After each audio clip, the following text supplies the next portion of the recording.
কলমের মাথা ফাড়ছে তাই কালি ঝরছে, আরো কিছু ফাড়ছে তাই প্রকাশ হইছে। না ফাটলে কখনোই প্রকাশ পাওয়া যায় না। এটা মায়েরা ভালো বুঝবো, মায়েরা ভালো জানে।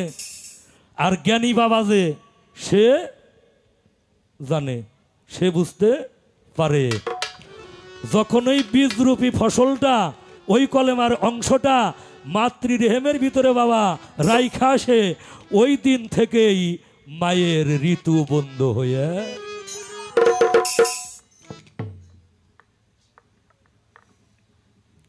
নাকি ঋতু চলে? ঋতু চলে? ঋতু আর চলে না, বন্ধ হয়ে যায়। ঋতু কি একেবারেই বন্ধ হয়েছে? ঋতু একেবারেই বন্ধ হয় নাই, ওটা আসে। কিন্তু ওইটা আর করে কে?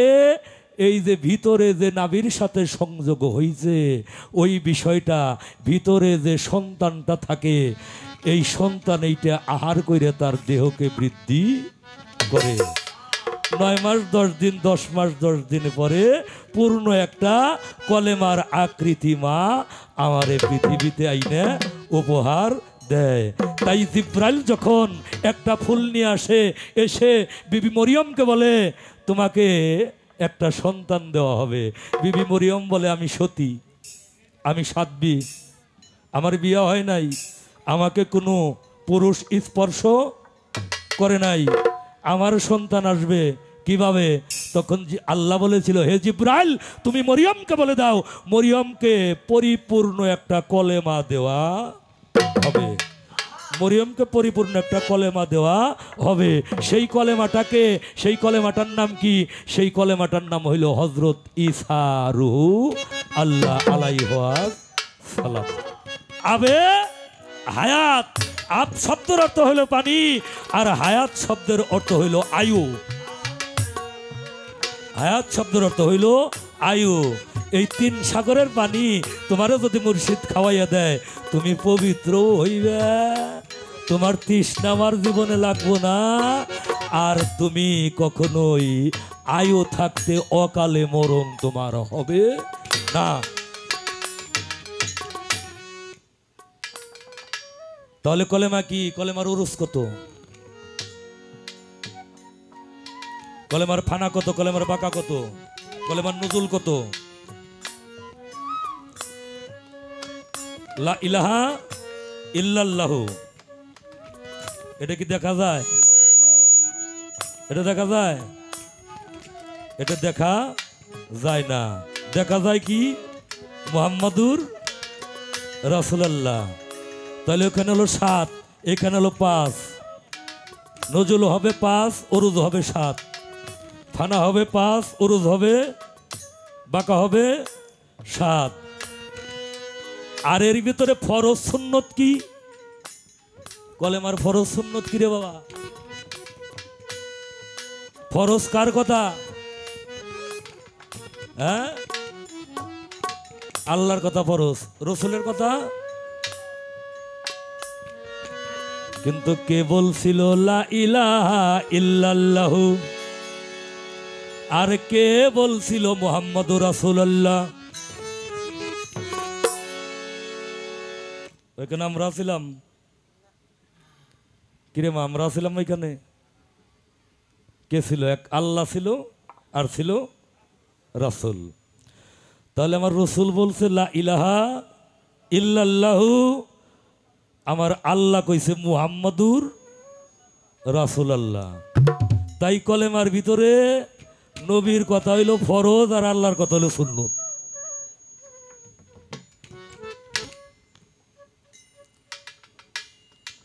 আল্লাহর কথা হইল কি? হ্যাঁ, ফরজ। তাহলে লা ইলাহা ইল্লাল্লাহু কি?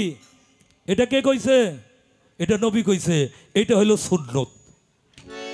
আর মুহাম্মাদুর রাসূলুল্লাহ কইছে আল্লাহ, এইটা হইল ফরজ। এই হলো কলেমার ফরজ আর সুন্নত। মুহাম্মাদুর রাসূলুল্লাহ ফরজ, আর লা ইলাহা ইল্লাল্লাহ হইল সুন্নত। এখন কলেমা তুমি বাবা কোথায়? এই দেহটাই তো কলেমা, কিন্তু আমার এই দেহটা হইল বাবা অশুদ্ধ কলেমা। আমার দেহটা কি অশুদ্ধ কলেমা, আর আমার আব্দুল ওহাব আল চিশতি নিজামী বাবাজানের দেহটা হইল পরিশুদ্ধ কলেমা।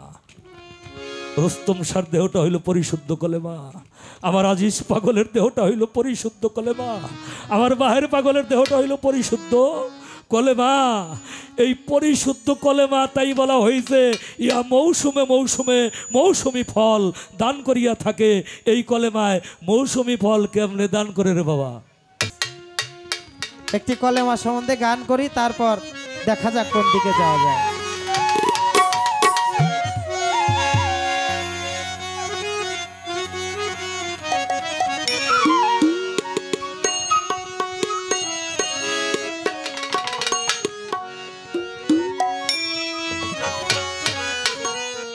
ওরে কলেমার ভেদ জানাও মোরে,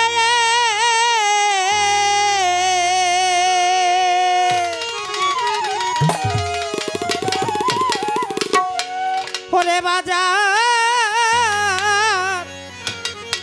কলেমার ভেদ জানাও মোরে, কিভাবে তা সাবুত করে।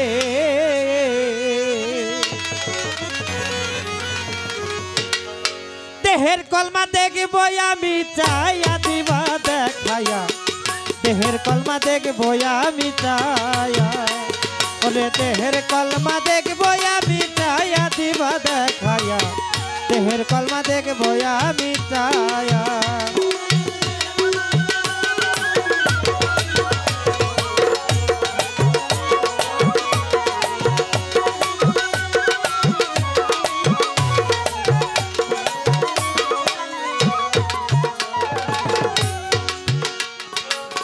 কালাম হতে কলমা এলো, ওরে ভবে তাহা কেমনে আইলো, কোন জায়গাতে গেল জমা হইয়া।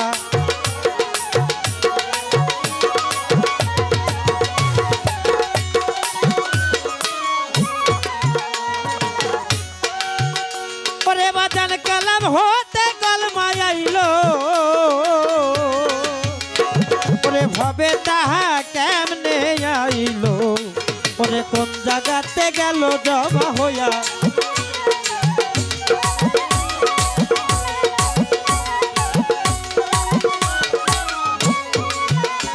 ওরে সেখান হতে কোন বা পথে,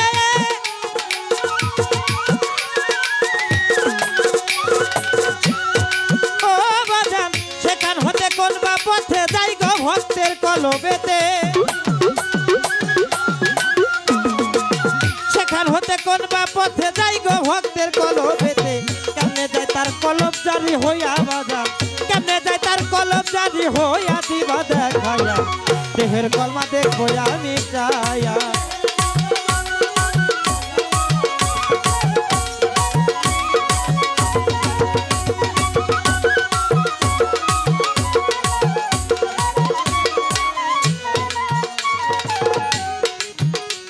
বাজান কলেমার কি নকশায় আছে, আমি জানতে চাই দয়ালের কাছে, ওরে জিজ্ঞাসা করিব রয়া সালয়া আমার।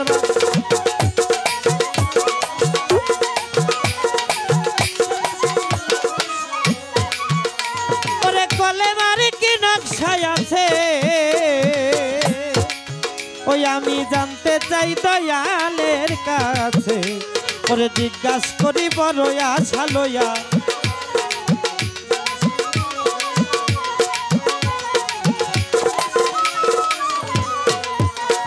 ওরে কলবের দরজা কয়টা,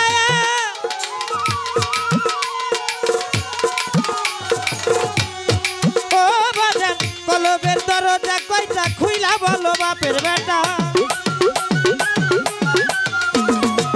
কলবের দরজা কয়টা, খুইলা বলো বাপের বেটা।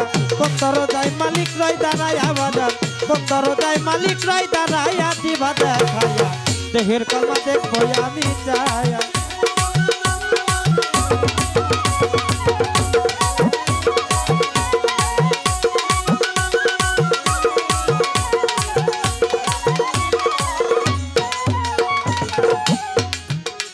ওরে কোন দরজায় কি দিলে পাতনি মসজিদ একটা সামনে মিলে ওরে কোন নামাজ কোন দরজা খুলিয়া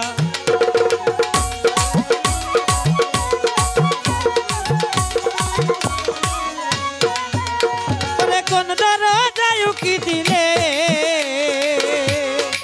পাতনি মসজিদ একটা সামনে মিলে ওরে কোন নামাজ কোন দরজা খুলিয়া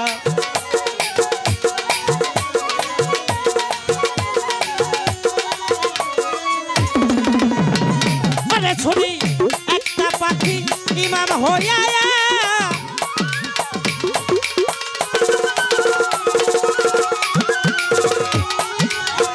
হেলাল বাজার একটা পাখি ইমাম হইয়া গুপ্ত নামাজ দেয় পড়ায়া ওরে একটা পাখি ইমাম হইয়া গুপ্ত নামাজ দেয় পড়ায়া তিন সাগরে পানি দেয় খাওয়াইয়া বাদাম তিন সাগরের পানি দেয় খাওয়াইয়া দিবা দেখাইয়া দেহের কলমা দেখবো আমি চাইয়া বাদাম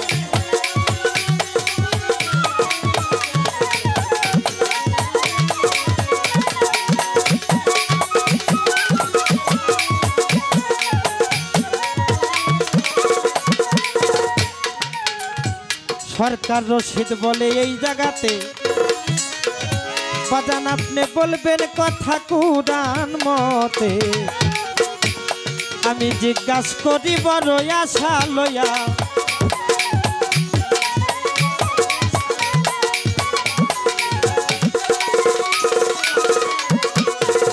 ওরে সরকার রশিদ বলে এই জায়গাতে বাজান তুমি বলবা কথা কুরআন মতে ওটা জিজ্ঞাসা করছি বড় আশা লইয়া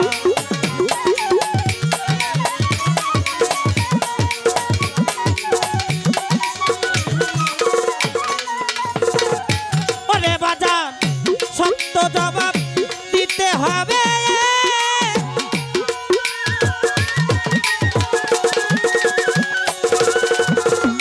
ওরে বাজার সত্য জবাব দিতে হবে অন্তর হইতে ভক্তি পাবে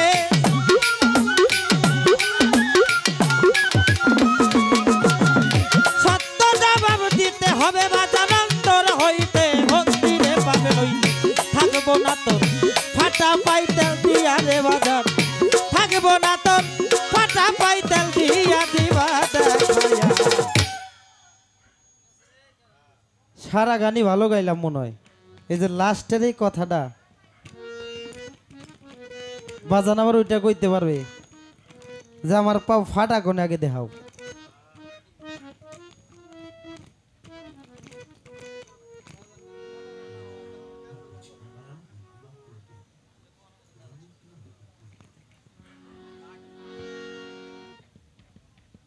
বাবা এবার ওইটা কইতে পারে যে আমার পাও ফাটা কোনে এই গানটা হলো বাউল সম্রাট আব্দুর রশিদ সরকারের আমার এই জায়গা থেকে বাবার কাছে একটা কথা জানার থাকবে বাউল সম্রাট আব্দুর রশিদ সরকারের যিনি দয়াল ছিলেন আমার বড়িয়া বর দরবারের তোলা চান তাই না বাবা আমার এই গানের শেষে থেকে এই তুলা চানের যে একদিন পাও ফাটছিল এই যে রশিদ সরকার যে ফাটা পায়ের গল্পটা কইল যে থাকবো না তোর ফাটা পায়ে তেল দিয়া এই ফাটা পাওটা ফাটছিল কিভাবে পাও তো ফাটা ছিল না এই জায়গা থেকে বাবার কাছে আমার জানার বিষয় তারপর কলেমার বিষয় তো অনেক কিছুই বলছি বাবা গানে আসলো কলেমার ভেদ জানাও মোরে কিভাবে তা সাবুত করে দেহের কলমা দেখবো আমি চাইয়া দিবা দেখায়া দেহের কলমা দেখবো আমি চাইয়া বাবা কলেমা হইলো কালিতে কাগজে লেখা কালি দিয়ে কাগজে লেখা ওইটা পড়ি আমরা তাই না আর এখানে বাউল সম্রাট আব্দুর রশিদ সরকার বললেন কি দেহেরও একটা কলেমা আছে এই কলেমাটা আমি দেখবো সচক্ষে চাইয়া গানের মধ্যে আছে কালেমার কি নকশা আছে আমি জানতে চাই দয়ালের কাছে, আর জিজ্ঞাসা করি বড় আশা লইয়া, এই কলবের দরজা কয়টা? খুইলা বলো বাপের বেটা, কোন দরজায় কোন মালিক রয় দাঁড়াইয়া? বাবা, শুধু কাগজ কলমের লেখাপড়ায় কখনো জ্ঞানী হওয়া যায় না। আপনি অনেক বড় জজ, ব্যারিস্টার, মন্ত্রী, ম্যানেজার হইতে পারবেন, শিক্ষক হইতে পারবেন, ডাক্তার হইতে পারবেন, কিন্তু কখনো জ্ঞানী হওয়া যাবে না। আজকে গুরুজির কাছ থেকে জানবো আমাদের যে কলেমার বিষয়টা, এই কলেমার বস্তুটা আসলে কি? এটা কি দেখার জিনিস নাকি পড়ার জিনিস নাকি ধরা যায়? এটার অবস্থানটা কি আছে না বাবা? কলেমার নকশাটা কি বাবা? অনেক কিছুর তো মার্কা আছে, গরু মার্কা ঢেউটিন, হ্যাঁ, অনেক কিছুর মার্কা আছে, জাহাজ মার্কা আলকাতরা। এরকম কলেমার নকশাটা কি? বেশি কথা নাই, কলেমার মধ্যে থেকে ছোট্ট করে একটি এই কথাগুলো জানার জন্য দয়ালের চরণে নিবেদন রাখি। এবার আমাদের মাঝে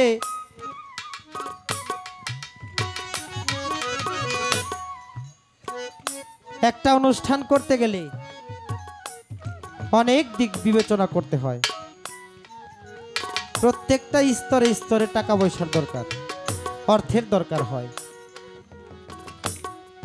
দয়াল তো ইচ্ছা করলে সবই পারে, তারপরেও আশেকান ভক্ত যারা, তাদের সহযোগিতা, এলাকার মানুষ যদি আমার দিকে না এগায়, আমি ফারুক সরকার, আমার বাংলাদেশের কেউ চিনবো না, চিনবো? সেই রকম প্রত্যেকটা মানুষ যে যেদিকে এগিয়ে চায়, আমরা যেন তাকে সেই দিকটা সামনে অগ্রসর করতে দেই। তো আমাদের মাঝে কিছু লোক আপনাদের মাঝে যাবে দরবারের পক্ষ থেকে। আপনাদের যার যা সামর্থ্য, কারো কাছে দাবি নাই, যার আছে সে দিবেন, যার কাছে নাই তার কাছে কোনো আবদার নাই।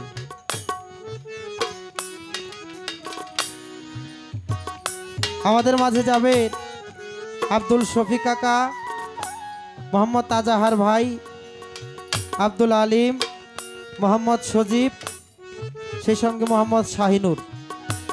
কই? যার কাছে আছে তার কাছে দাবি আছে, যার কাছে নাই জোরের কোনো বিষয় না। তো যেদিকে ছিলাম বাবা, অনেক সুন্দর করে বিসমিল্লাহ থেকে অনেকগুলো কথা আমরা শুনলাম। শাস্ত্র গ্রন্থ, তত্ত্ব, তালিম যাই শুনি সবার উপরে কিন্তু গুরু, গুরু ভজন, এইটার উপরে আর কোনো কিছু নাই। জানার জন্য, বোঝার জন্য অনেক কিছুই বলে থাকি বাবা। তারপরে মূল বিষয়টা হইল কি, আমি যে গুরু দরবারে আসি, আমি কার জন্য আসি? আমার রুস্তম চাঁদের চেহারাটা দেখার জন্য? আমার হেলাল চাঁদের চেহারাটা দেখার জন্য গুরু দরবারে যাও? এটাই তো। অনেক অনেক ভক্ত আছে, এক জায়গায়তে শুই না আর এক জায়গায় যায়, গুরুর কাছে যায়, ওইটা শুনলাম ভাল লাগলো না, আপনি একটু বোঝান আমারে, কয় না বাবা? খটকা লাগে না? আমার অনেক অনেক ভক্ত আছে, গুরু দরবারে শুধু করজোড়ে হাত দিয়ে বসে থাকে, কোনো কিছু বলে না। তারা চায় কখন গুরু আমাকে একটা হুকুম করবে, আমি সেই হুকুমের অনুযায়ী কাজ করব। আমার চাওয়ার কোনো কিছু নাই। মাওলানা জালালউদ্দিন রুমি বলেছে, তুমি যদি ইবাদত বন্দেগিরি করে কোনো কিছু নাও হইতে পারো, পথের একটা ধূলিকণা হয়ে যাও। কেননা ওই পথ দিয়ে আমার বাহের চাঁদের মতো, আমার আজিজ চাঁদ, আমার আবুল চাঁদের মতো কোনো মহামানব যদি হেঁটে যায়, তাদের চরণ স্পর্শে হলেও কোনোদিন মানব জন্মটা ধন্য হবে।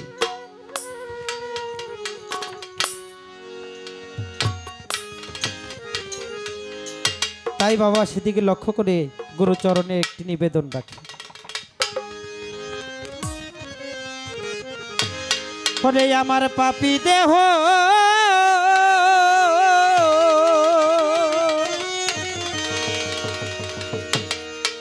আজ ধন্য হবে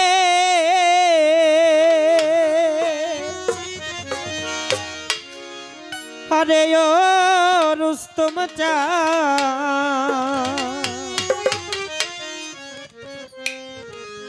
তোমার পরশ পায়ারে ও হাপচা থাকবো তোমার চরণ দাসী হইয়া জনমে জনমে রে দরদি থাকবো তোমার চরণ দাসী হইয়া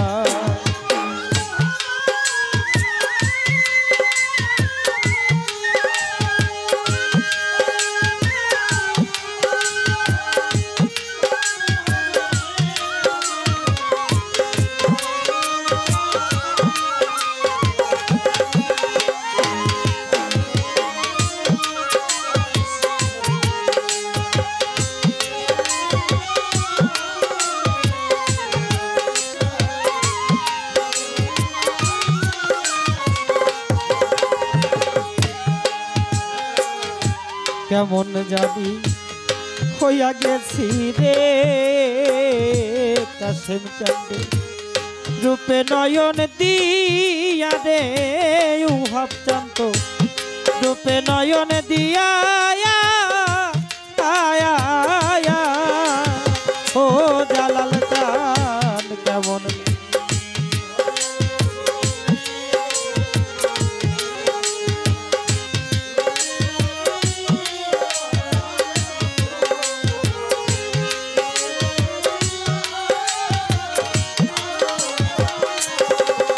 আরে ও রুস্তম জান কেমন জানি হইয়া গেছি রে পাগল তো রূপে নয়ন দিয়া রে বাহের কান্দে রূপে নয়ন দিয়া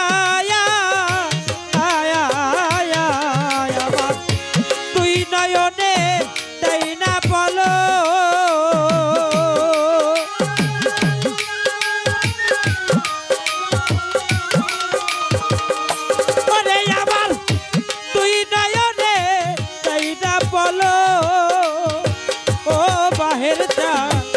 তোমারে হারায়া রে পাগল থাকবো তোমার চরণ দাসী হইয়া আমি জনমে জনমে রে দরদি থাকবো তোমার চরণ দাসী হইয়া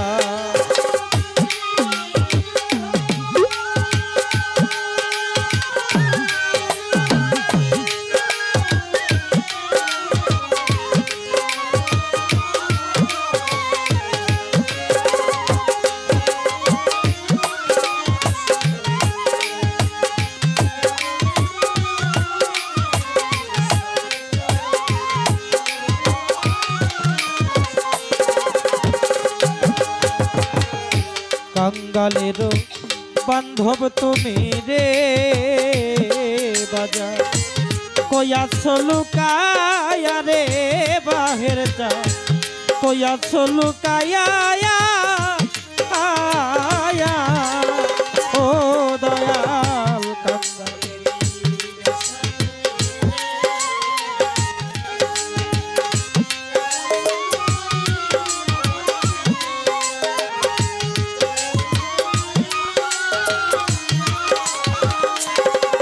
আরে ও জালাল চান কাঙ্গালের বান্ধব তুমি রে পাগল কইয়াছ লুকায়া আমার হাতে মেটা কইয়াছ লুকায়া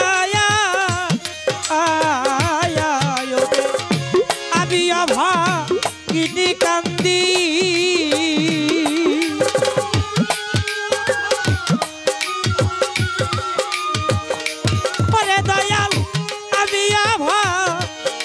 কান্দি ও ভান্ডারি কণ্ঠ প্রাণে চায়ার দরদি থাকবো তোমার চরণ দাসী হইয়া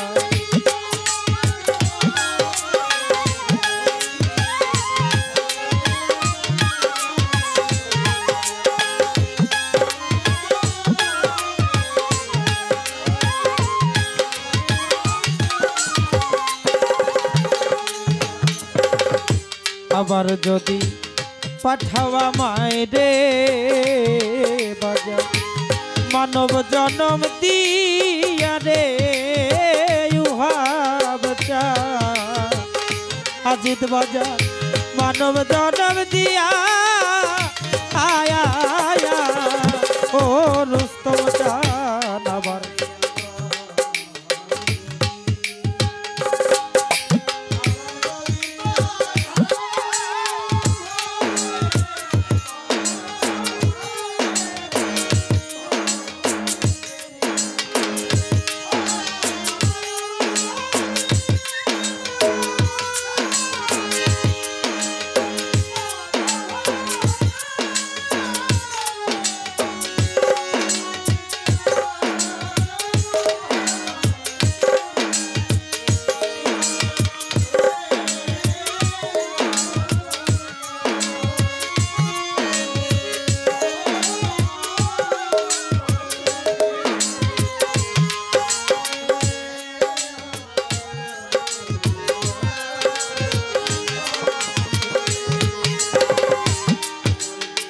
বাবা অনেক কিছুই দেখেছি শুনেছি কিন্তু কোনো কিছুই ধরে রাখতে পারি নাই গুরু কি বিষয়বস্তু এটা কিন্তু প্রতিনিয়তই শুনি কিন্তু নিজের মাথায় সেটা ধরে রাখতে পারি না তেমন একটা বিষয় একজন ব্যক্তি ছিল নাম ছিল তার নিতাই সাধু আমার মেন ভোকালটা বাড়বে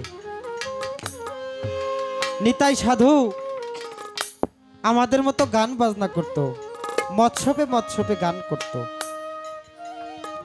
হঠাৎ একদিন একটা এলাকায় মৎস্যপে গিয়ে নিতাই সাধু গান করতেছে ওই এলাকার মাতব্বর এসে জিজ্ঞাসা করছে ও নিতাই সাধু তোমরা যে রাত ভরে গান করো মানুষের ঘুম নষ্ট হয় এটা দেখো না আর গান করে কি লাভ এই কীর্তন করে লাভটা কি তোমরা কি পাও কাকে স্মরণ করো কাকে দেখো নিতাই সাধু বলতেছে মাতব্বর আমরা তো হরি নাম স্মরণ করি আমার হরিচাঁদকে দেখি তাকে স্মরণ করি তার দর্শন লাভের আশায় আমরা থাকি বলে তুমি কি কখনো নিতাই হরিচাঁদকে দেখেছো বলে হ্যাঁ দেখেছি বলে আমাকে দেখাইতে পারবা বলে মাতব্বর আমি আপনাকে দেখাইতে পারবো কিন্তু আপনি ধরে রাখতে পারবেন তো যখন বলছে ধরে রাখতে পারবেন তো মাতব্বর বলে হ্যাঁ তুমি যদি আমাকে দেখাইতে পারো আমি ধরেও রাখতে পারবো বলে না পারবেন না হঠাৎ করে একটা পাগল ওই মাতব্বরের ভাতিজার নাম ছিল তার নিবারণ এসে বলতেছে কাকা সাধুর বাজারে মাতব্বরই চলে না সাধুর বাজারে মাতব্বরই কইরো না এলাকার মাতব্বর ঠিক আছে কিন্তু সাধুর বাজারে না মাতব্বরের রাগ হয়ে গেছে আমার ভাতিজা পাগল নিবারণ পাগল যারে শিকল দিয়া সবসময় বাইন্দা থই ও আইসা সাধুর বাজারে আমার অপমান করে আমি একটা মাতব্বর মানুষ আমার একটা সম্মান আছে না একটা ধমক দিয়া বলছে তুই বাড়িতে যা কয় কাকা আমার বাড়িতে যাইতেছি কিন্তু সাধুর বাজারে মাতব্বরই কইরো না চলে গেছে নিবারণ বাড়িতে মাতব্বর বলেনি তাই সাধু তোমাকে আমি পরে দেখবো সাধুকে তো পরে দেখবো আগে নিবারণের বিচারটা আমি করে আসি বাড়িতে গিয়ে স্ত্রীর কাছে বলছে গিন্নি নিবারণ যে ঘরে তালা মেরে রাখলাম ওর তালাটা খুলাইছে ওর চাবিটা দাও বলে চাবি তো আমার কাছে নাই চাবি তো আপনার পকেটে মাতব্বর পকেটে হাত দিয়ে দেখে তালার চাবিটা নিজের পকেটে আছে যায় ঘরের তালা খুলাইয়া দেখে নিবারণের হাত পাও শিকল দিয়ে বাঁধা ঘরের মধ্যে উপরে শুয়ে শুয়ে দুটি চোখের পানি ছেড়ে কাঁদতাছে মাতব্বর ডাকতে বলে নিবারণ আমি এলাকার একটা মাতব্বর মানুষ আর তুই হইলি পাগল সাধুর বাজারে গিয়ে আমার অপমান করলি তোর কি একটু বাজলো না নিবারণ করো জোরে হাত করে বলে কাকা আমি তো সাধুর বাজারে যাই নাই বলে না, তুই সাধুর বাজারে গিয়েছিলি, তুই সাধুর বাজারে গিয়ে আমাকে বলেছিলি যে সাধুর বাজারে মাতব্বরি চলে না। নিবারণ আবারও বলে কাকা আমি পাগল মানুষ, আমি সাধুর বাজারে যাব বলে আমার হাত পাও শিকল দিয়ে বাঁধা তুমি ঘরে রাখছো। পাগল বলে আমারে কোনো জায়গায় যাইতে দাও না, আমি সাধুর বাজারে যাই নাই। পাগল মানুষ বাবা, পাগলে কি না কয় আর ছাগলে কি না খায়, পাগলে কখনো মিথ্যা কথা বলে না, সবই বলে কিন্তু মিথ্যা বলে না। নিবারণ যখন বারবার বলে যে কাকা আমি সাধুর বাজারে যাই নেই, মাতব্বর মাথায় হাত দিয়ে বসে পড়েছে। আরে আমি যখন নিতাই সাধুকে বললাম যে আমাকে হরিচাঁদ দেখাইতে পারবা কিনা, নিতাই সাধু যে আমাকে বলেছিল হরিচাঁদ দেখাইতে পারবো, তুমি ধরে রাখতে পারবে না। আজকে সেই সাধুর বাজারে আমার ভাতিজা পাগল নিবারণের রূপে আমার হরিচাঁদ, আমার কাশেম চান, আমার বাহের চান, আমার জালাল চান এসে আমাকে দেখা দিয়ে গেল, কিন্তু আমি তাকে ধরতে পারলাম না।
যেদিন হইতে তোমায় রে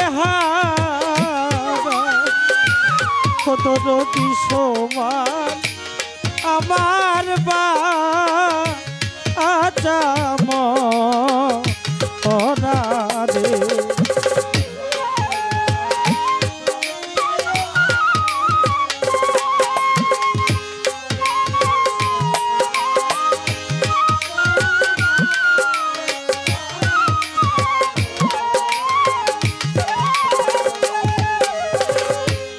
লাল বাজার ওরে যেদিন হইতে আবার আজির চন্দ্রে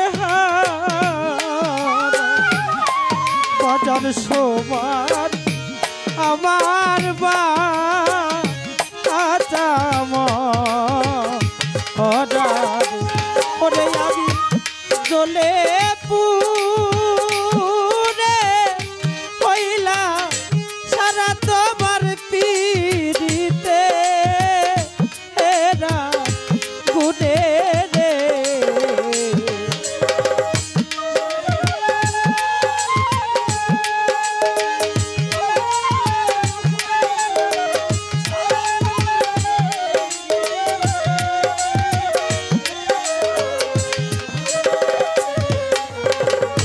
কাশেম চাল জ্বলে পুরে হইলা সারা তোমার পিড়িতে এরা ঘুরে রে ওরে কোথায় রইলা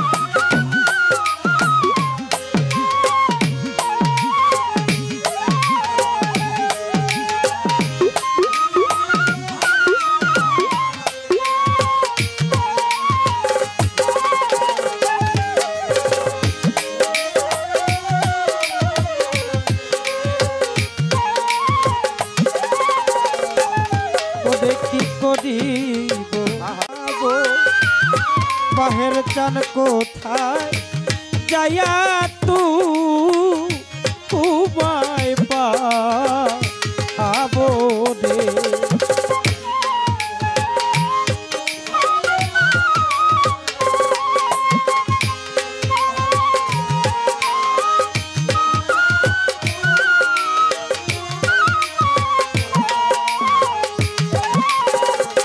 আমি কি করিব কোথায় রে যাব রশিদ চান কোথায় যাইয়া তো ও মায় পাবো রে ওরে তোমার আবুলে রে লয়া তাই হাত বিচার পড়িলে এ তু পারে রে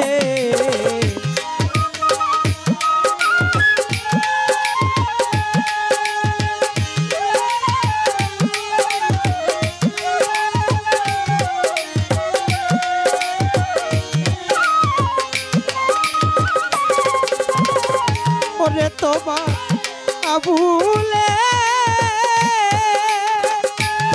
রে লয়া যায় বাজার পড়িলে এ তু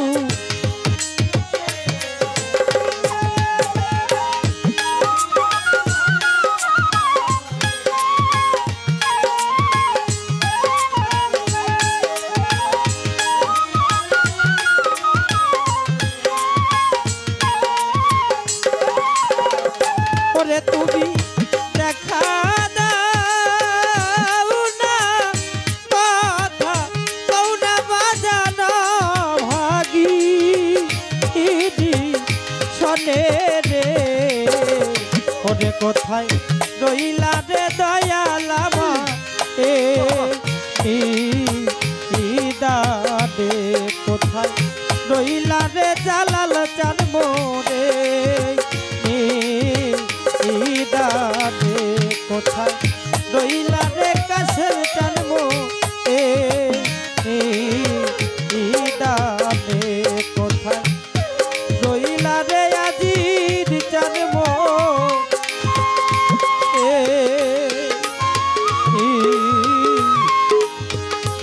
দাদে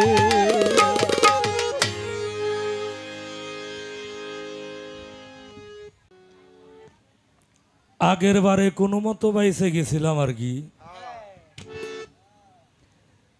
এইবারে মনে হয় যে আর আমার বাসা হইতেছে না, বাসার কায়দা নাই।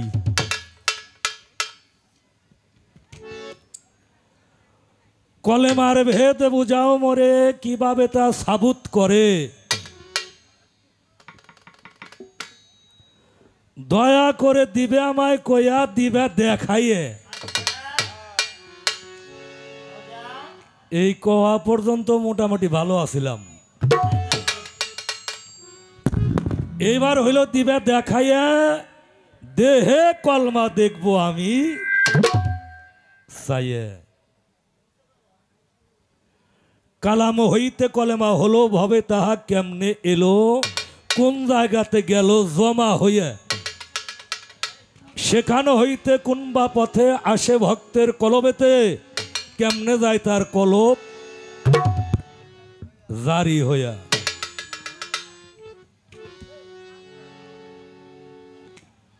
কলেমার কি নকশা আছে জানতে চাই দয়ালের কাছে, জিজ্ঞাস করছি বড়ই আশা নিয়ে। কলবের দরজা কয়টা খুইলে কও তার মূল 12টা, কোন দরজায় কোন মালিক রয় দাঁড়াইয়ে, কোন দরজায় উকি দিলে মসজিদ একটা সামনে মিলে, কোন নামাজ কোন দরজা খুলিয়ে। শুনি একটা পাখি ইমাম হইয়া গুপ্ত নামাজ দেয় পড়াইয়া, তারে 3 সাগরের পানি দেয় খাওয়াইয়া। সরকার রশিদ বলে এই জায়গাতে কইবে কথা দলিল মতে, তোমারে তাই তো ডাকি দয়াল বাবা কইয়ে। সত্য জবাব দিতে হবে, অন্তর হইতে ভক্তি পাবে, নইলে থাকবো না তোর ওই ফাটা পায় তেল দিয়ে।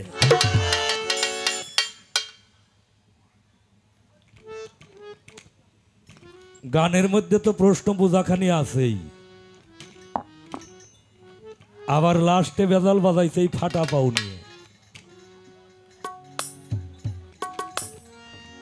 ফাটা পাও তো আমার কথা কইলে কোন রকমে যুক্তি টুক্তি দিয়ে বাইসে যাইবার পারতাম। দয়াল বাবা তুলা চান রহমতুল্লাহ আলাইহি বৈরাবরী পাক দরবার শরীফ, যিনি বাবা জান আব্দুর রশিদ সরকারের মুর্শিদ কেবলা। তুলা চান বাবার নাকি একদিন পাও ফাটছিল, এই কারণটা কি, কি কারণে পাও ফাটলো, এইটা তোমার সত্য করে জবাব দিতে হবে। আমি জবাব তো দিমুরে বাবা, রাগ ছোট বাজা বাসুদেব, 2 সাইড বাজাইতে চাস তারপরেও তুই ক্লান্ত হস না, কারণটা কি? হ্যাঁ, তোর কারণটা কি? তুই পাইলি কিরে বাসুদেব? তো আমার মনে হয় প্রথম আসরে বাবাজি যে প্রশ্ন করছিল আমি জবাব করছি, মনে হয় যে আপনাকে ভালো লাগে নাই, তাই না? হ্যাঁ, তো ভালো লাগলে অবস্থা এরকম কেন হইল? কাজ আছে না, কাজ আছে, হয় ওটা কথা। কাজও করতে হবে, আমাদের বিনোদনও করতে হবে। এবার কালাম হইতে আসলো কি কলেমা, এই কলেমা কোন জায়গার মধ্যে জমা হইল। কালাম শব্দের বাংলা অর্থ হইল কথা। এই কথা কার কথা? এই কথা হইল আমার আল্লাহর কথা। আমার আল্লাহ কি বলেন? আমার আল্লাহ বলেন কালিমাতুন শাজরাতুন কাশজারাতিন আসলুহা সাবিতু ওয়াফার ইহাফি শামি।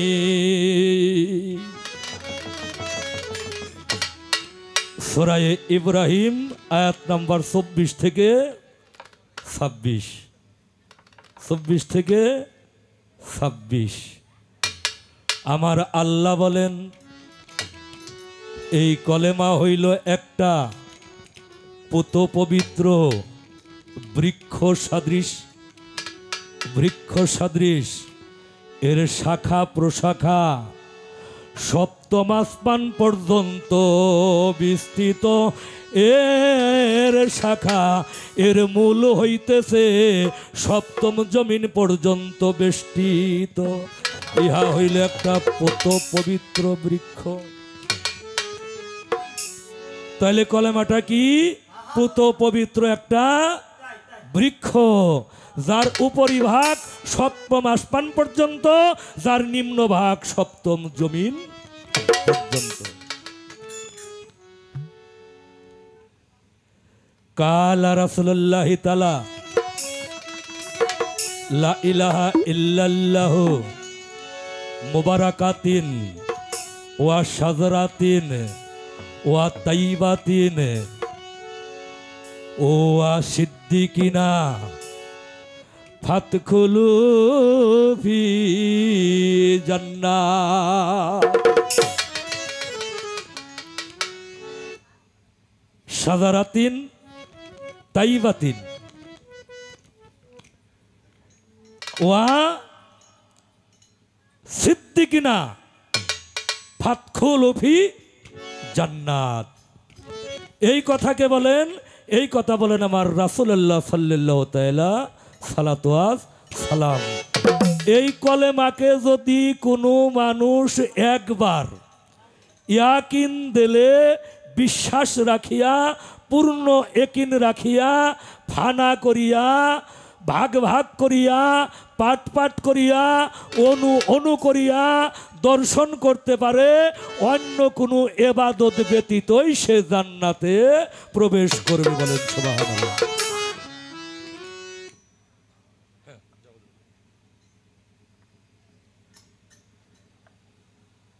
কালা রাসূলুল্লাহ তাআলা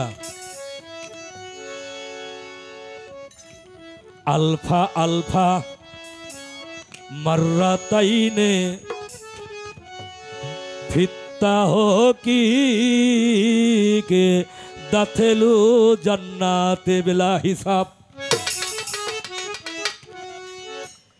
এই কলেমাকে যদি কেউ তাহরক তাহকিক এবং তদরকের সহিত একবার পাঠ করতে পারে, তাহলে ওই ব্যক্তি বিনা হিসাবে জান্নাতবাসী। এখন এই কলেমা কি দেখার বস্তু নাকি পড়ার বস্তু? এই কলেমার ফানা কত, এই কলেমার বাঁকা কত, এই কলেমার ওরস কত, এই কলেমার নজল কত, এই কলেমার ফরজ কি, এই কলেমার সুন্নত কি, এগুলো তো আপনারা জানেনই, তাই না বাবা? হ্যাঁ, এগুলো তো সবই জানেন, তাহলে আর কি কমু আমি? হ্যাঁ, জানেন না?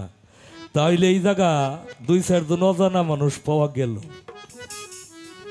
হ্যাঁ, অজানা মানুষ দুই একজন পাওয়া, দুই চারজন পাওয়া গেল। অজানা মানুষ পাওয়া যায় না, এই জন্যই কথা বাবা বলা যায় না।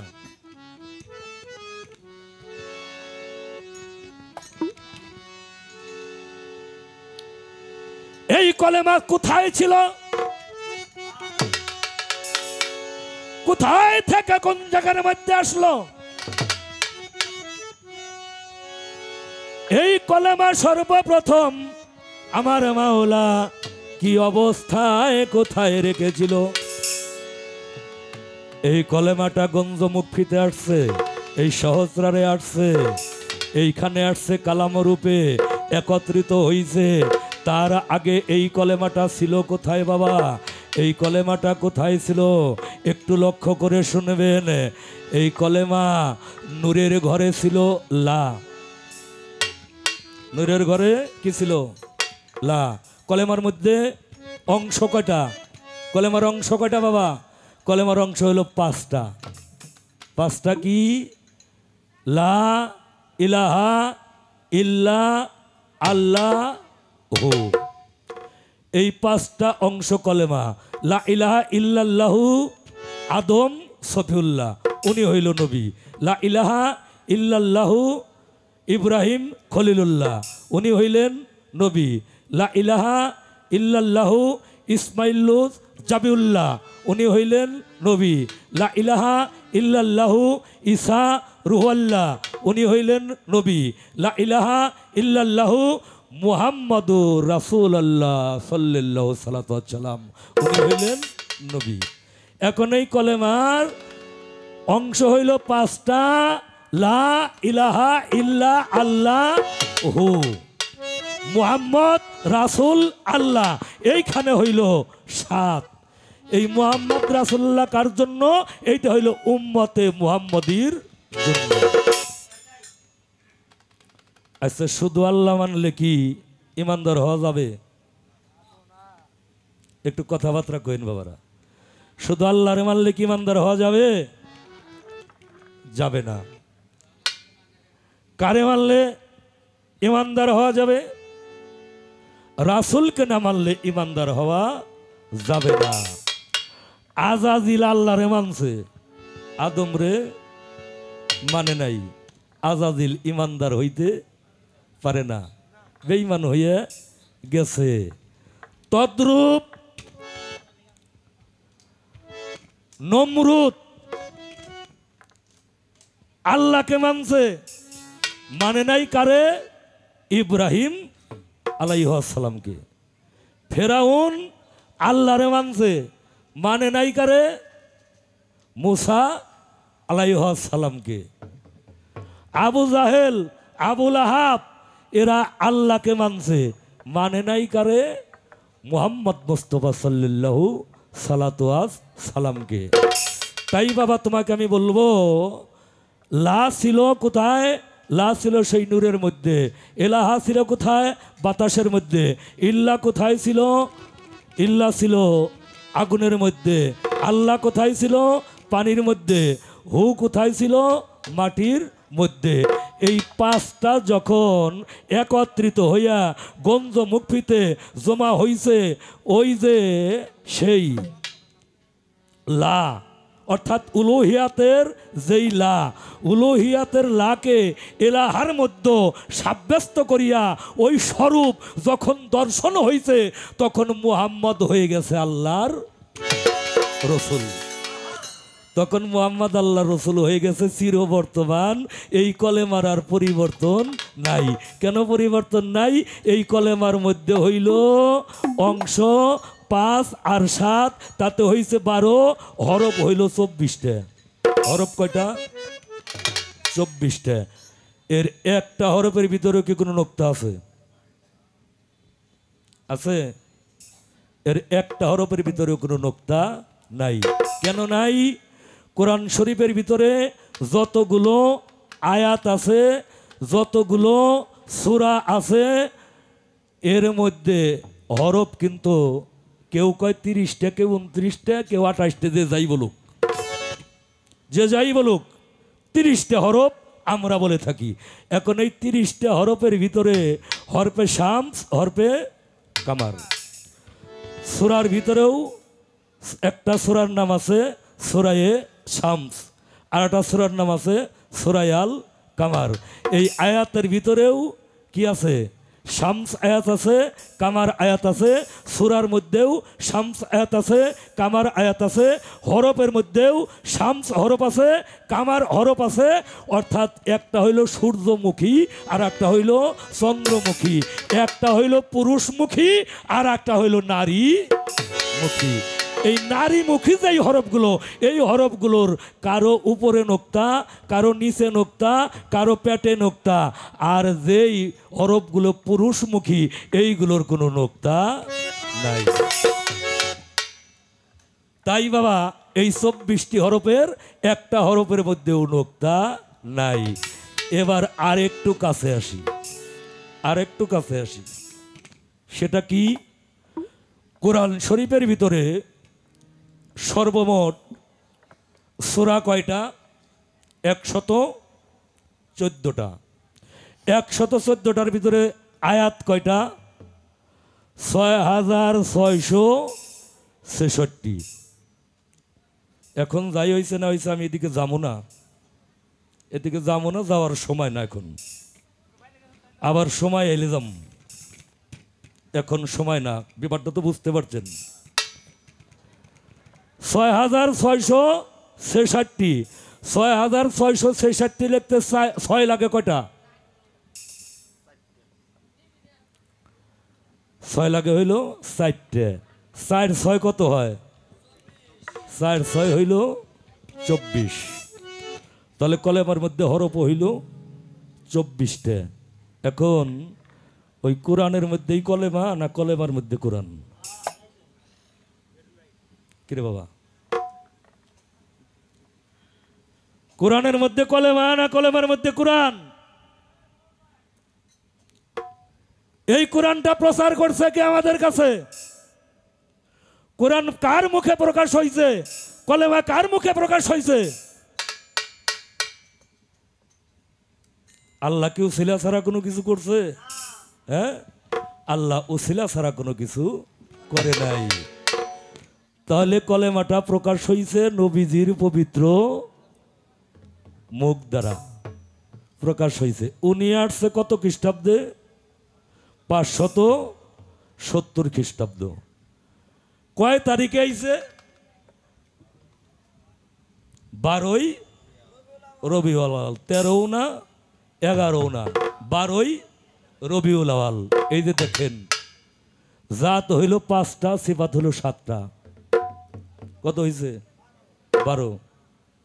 12ই রবিউল আউয়াল, 12 তারিখ।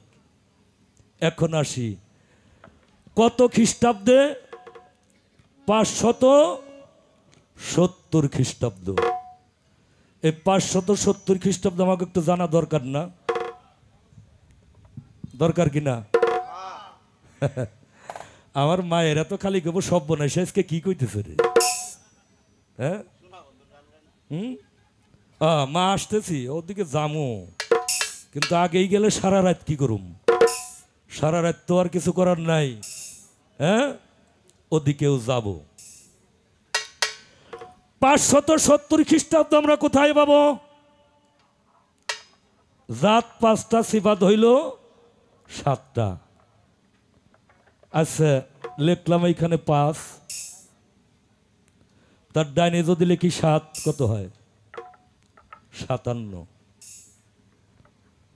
মানুষ লম্বা না গোল বাবা? সব জানে রে, সব জানে। খুব আরাম পাইতেছি, খুব শান্তি পাইতেছি, সব জানে। মানুষটাই হইল গোল। মানুষ গোল কেন? মানুষ গোলের তো একটা কারণ আছে। হ্যাঁ, মানুষ গোলের একটা কারণ আছে। এই চোখের ভিতরেও শূন্য আছে, আছে না? না থাকলে দেখা যাইতো না।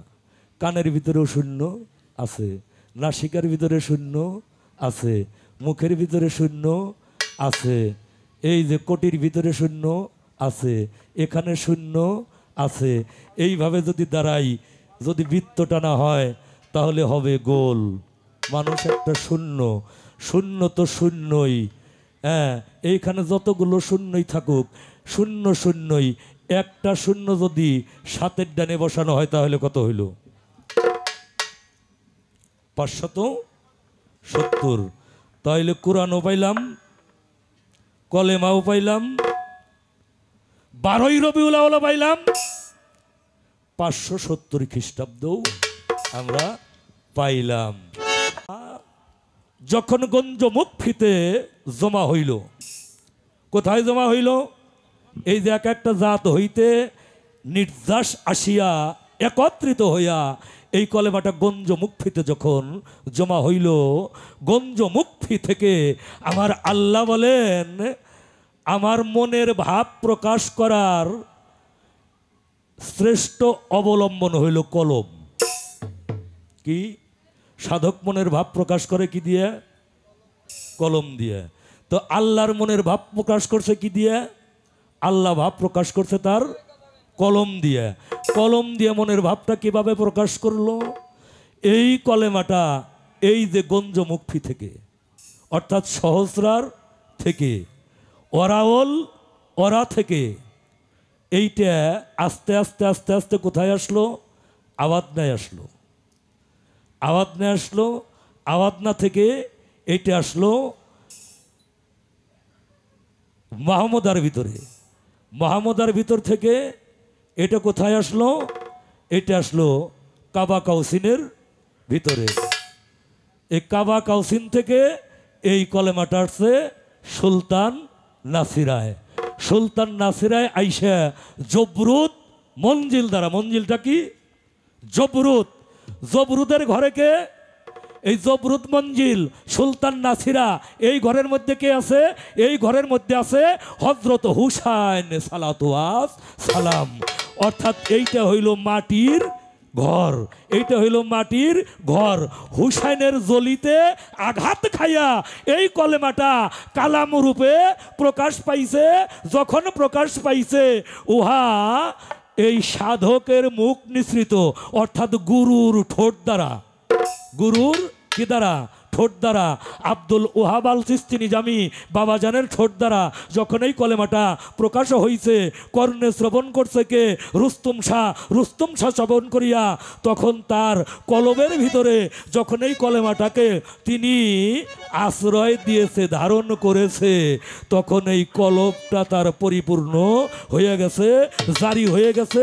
কলবের তলদেশে তাহিয়াতুম মাকলুম নামক মণিমুক্তা হইয়া ইহা গড়াগড়ি খাইতে আছে।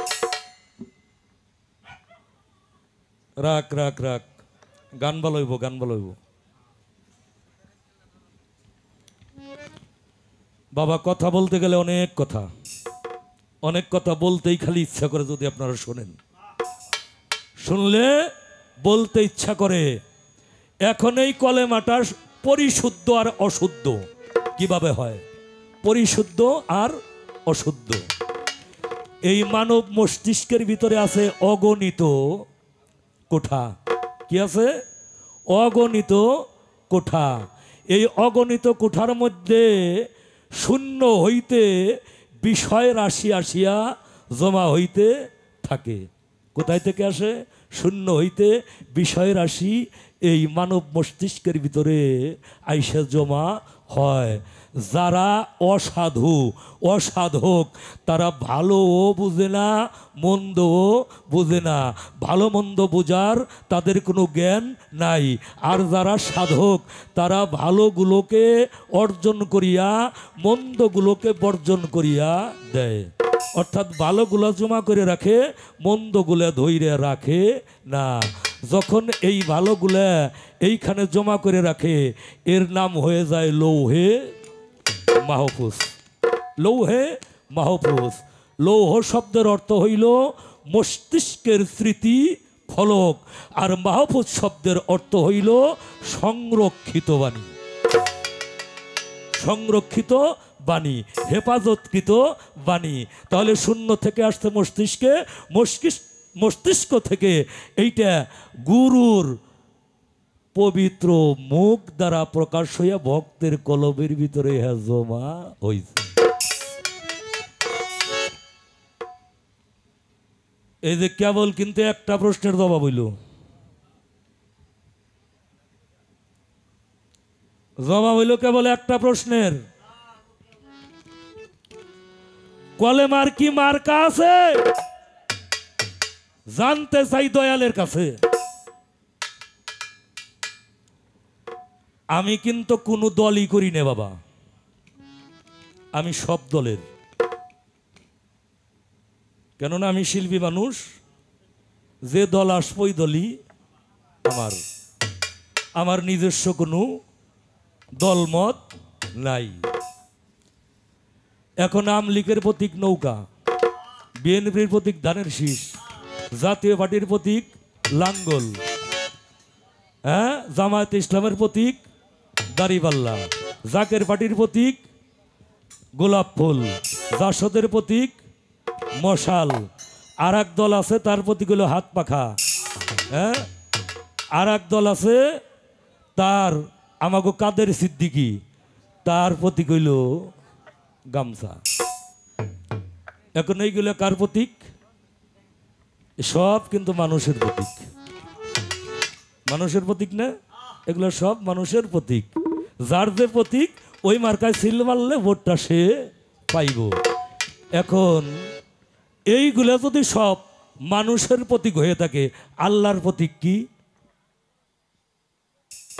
আল্লাহর তো একটা মার্কা আছে। আল্লাহ প্রকাশ হয়েছে কার মধ্যে দিয়ে? ইন্নী খালাকাল্লাহু আদম আলা সূরাতিহি। আল্লাহ কার মধ্যে প্রকাশ? আল্লাহ প্রকাশ হইল আদমের মধ্য দিয়ে, আল্লাহ প্রকাশ হইল মানুষের মধ্য দিয়া। সিরাত সুরতের সমন্বয়ে আল্লাহ সৃষ্টি করছে মানুষ। তাই কবি জালালউদ্দিন খাঁ বলেছেন, এই সুরত দোজকে যাবে যে বলে সে গুনাহগার, কি সুরত বানাইল আল্লাহ রূপ মিশাইয়া আপনা। একটা মানুষ জান্নাতবাসী হবে না দোজকবাসী হবে, ওই মানুষটা যখন প্রাণ পাখিটা তার বাহির হয়ে যাবে, তার চেহারার দিকে তাকাইলেই বলা যাব, ওর চেহারার দিকে তাকাইলেই বলা যাবে এই মানুষটা জান্নাতবাসী না দোজকবাসী। কারণ মানুষের সুরত যতক্ষণ পর্যন্ত থাকবো তারে আল্লাহ কখনোই দোজকে দিবে না।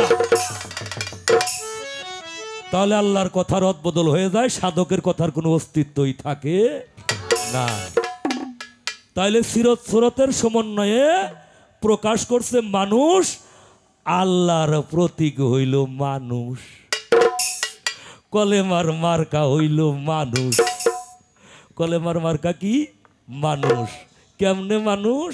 লা ইলাহা ইল্লাল্লাহু, এইটা হইল ডাইনে, এটা হইল ডাইনে। কত? লা ইলাহা ইল্লা আল্লাহু, এইটা হইল ডাইনে, এটা হইল জাত। মুহাম্মদ রাসূল আল্লাহ, 3 ভাগে বিভক্ত হইল, এইখানে 7, এই 7 হইল বামে, 7 হইল বামে। তাহলে ডাইনে 5, বামে হইল 7, 7 আর 5 কত হইছে? 12 হইছে। এই পৃথিবীতে অনেকেই কলেমা মানে না, আছেন এরকম? অনেকেই কলেমা মানে না। কিছু কিছু লোক কয় আল্লাহরে মানলেই হইব, রসুলরে না মানলেও হইব। আল্লাহরে মানলে হইব, রসুলরে মানবে না। রসুলরে যদি তুমি না মানো তাইলে কি তোমার মায়েরে মানা হইল?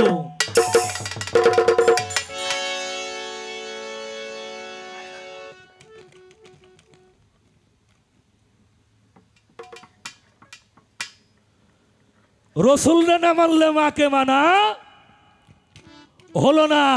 কেন হলো না? লা ইলাহা ইল্লাল্লাহ হইল আসমান থেকে আসছে, যিনি রব্বিল আলামিন, যিনি রব্বিল আলামিন। আর আমার নবীজি কি? ওমা আরসালনাকা ইল্লা রাহমাতাল লিল আলামিন। এই 5টা হইল আসমানি শক্তি। এই 5টা আসমানি শক্তি বাবার কাছে ছিল। আসমান থেকে কোথায় আসছে? কবি জালালউদ্দিন খাঁর একটা কালাম আছে, আসমানেতে বীজ বুনিয়া চাষ করে খায় লোকে। একটু লক্ষ্য করেন, স্ত্রীর গর্ভে জন্ম নিয়ে দুধ খাইবে কোন মুখে? কি কথাটা কেমন হইল? বীজ বুনে হইল আসমানে, চাষ করে খাইতেছে লোকে। স্ত্রীর গর্ভে জন্ম নিয়ে দুধ খাইবে কোন মুখে? তাইলে এই পঞ্চশক্তির নির্যাস বাবার কাছ থেকে কার কাছে আসছে? মার কাছে আসছে। মা যখন ওইটাকে ধারণ করছে, মা দিছে রজরূপী 7টা শক্তি। এই 5 আর 7-এর সংমিশ্রণে মাতৃরেহেমে যখন আমি অবস্থান করছি, আমার আল্লাহ কুদরতি হস্ত দ্বারা কি করছে? মায়ের ডানি স্তন থেকে 5টা শিরা, বাম স্তন থেকে 7টা শিরা আমার নাভির সাথে সংযোগ কইরে দিছে। নাভির সাথে যখন সংযোগ করে দিছে, বাবা আমার 2 মাস 3 মাস 4 মাস 5 মাস যখন পঞ্চত্তা হয়েছে, পাইয়ে গেছি। ষড়রিপু হয়েছে 6 মাসে, 7 মাসে সপ্তশী পাত আসছে, আমার খাওয়ার দরকার হয়েছে না? 5 মাসে যখন পঞ্চত্তা হয়েছে, আমার খাওয়ার প্রয়োজন হয়েছে না?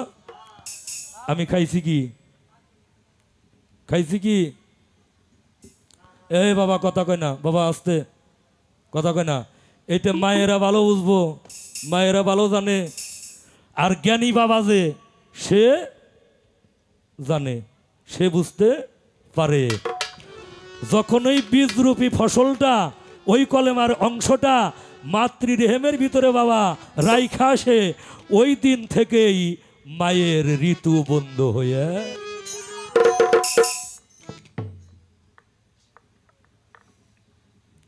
নাকি ঋতু চলে?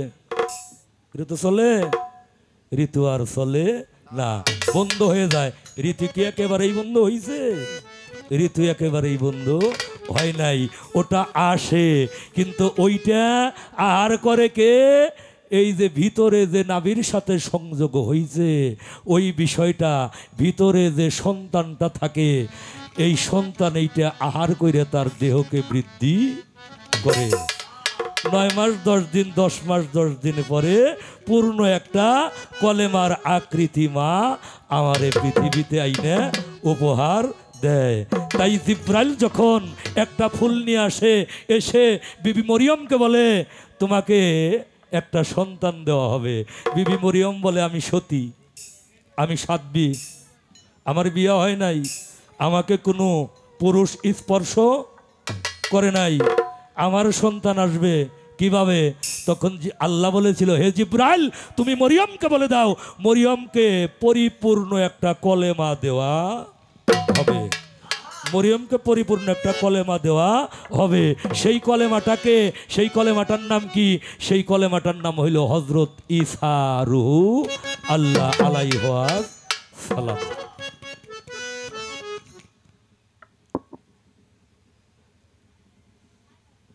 এইবার একটা গান বাবা তোমারে শোনাই, তারপরে আরো কিছু কথা আছে। আপনার একটু সামনের দিকে বসেন যদি ভালো লাগে, যদি ভালো লাগে।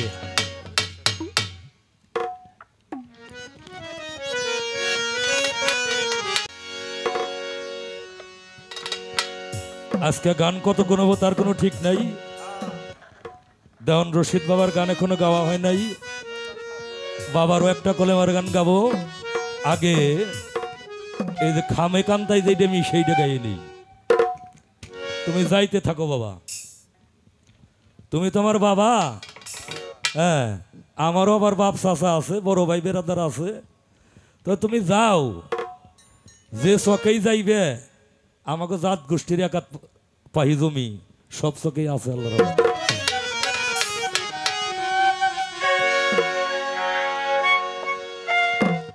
এই যে গঞ্জমুখী গোপন ঘরে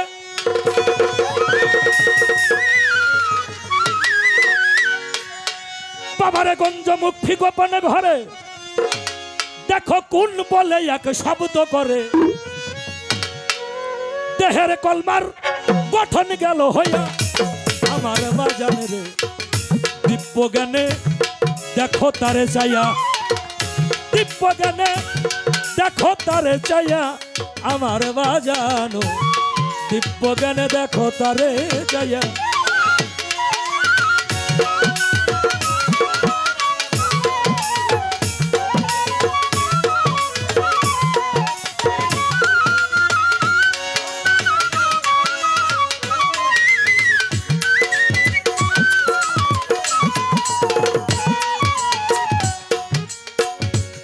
লাশ ছিল সেই গোপন ঘরে, ছোট ছোট বাজায় ইলা হাতে প্রকাশ করে,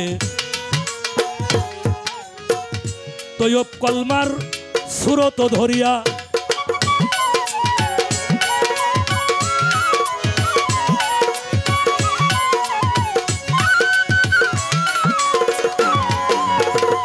ওরে লাশ ছিল সেই গোপন ঘরে, ইলা হাতে প্রকাশ করে রে,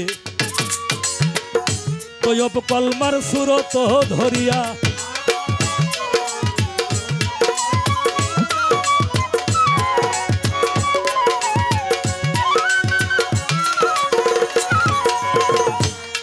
ওই যে কালাম হইতে এলো কলেমা,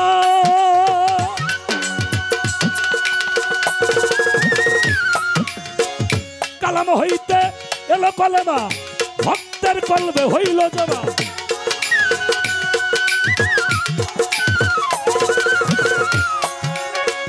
কালাম হইতে এলো কলেমা, ভক্তের কলবে হইল জমা। যখন জীবতে হোটা থানালয় করিয়া ভক্তে, জীবতে হোটা থানালয় করিয়া আমার বাজানো দিব্য গানে।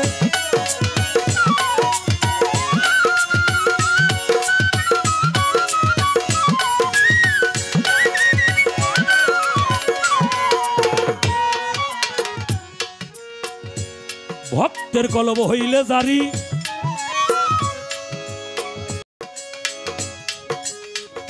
নয়নে তার ভক্তি বাড়ি, সাজরাতুল একিনে থাকে বইয়া,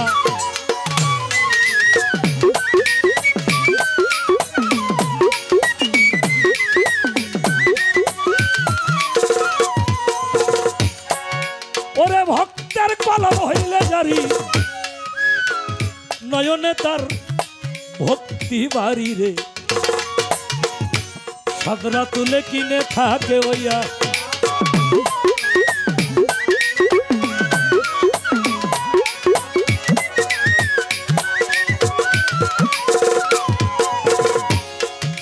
তখন আবহায়াতের শুদ্ধ পানি,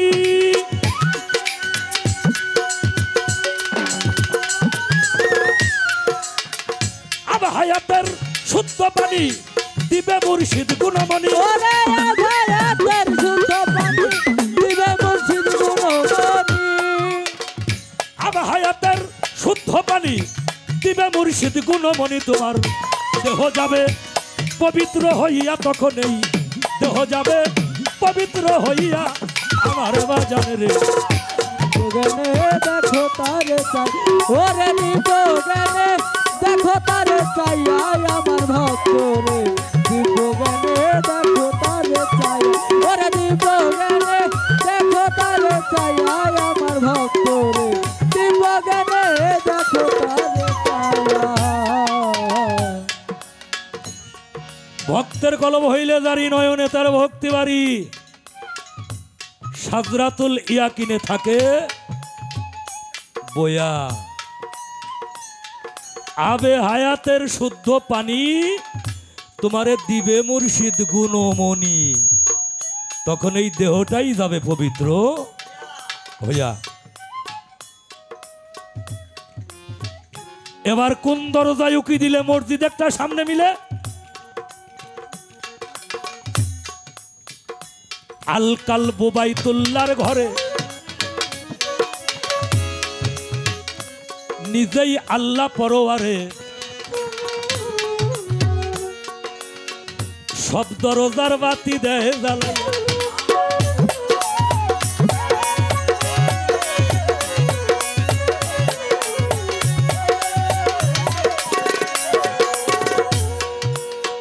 রাখ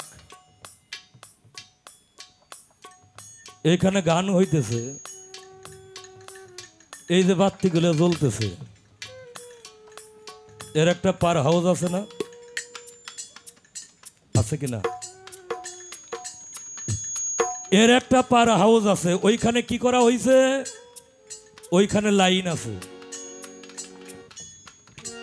কারেন্টের মেন লাইন থেকে ওইখানে লাইন সংযোগ করা হয়েছে, সংযোগ করিয়া ওই জায়গার মধ্যে একটা কাট আউট লাগানো হয়েছে, তাই হয়েছে কিনা? এখন ওই কাট আউটটা যদি টান দিয়ে কেউ খুলে ফেলে, এখানে বাতি জ্বলবে, ফ্যান ঘুরবে, হ্যাঁ, দোকানে বাতি জ্বলবে, ঢোলের সাউন্ড হবে, বেহালার বাঁশি হারমোনিয়াম এগুলো সাউন্ড হবে, আমি কথা কইতেছি সাউন্ড দূরে যাবে, যাবে না। তাহলে পার হাউসটা কোথায়? পার হাউসটা এক জায়গার মধ্যে, এই বাড়িতেই যে কোনো এক জায়গায় ওই কাট আউটটা লাগানো হইছে। এই মূল কাট আউটটা হইল আল কালবু বাইতুল্লাহ, আল কালবু বাইতুল্লাহর ঘরে, নিজেই আল্লাহ পরোয়ারে, সব দরজার বাতি দেয় জ্বালাইয়া,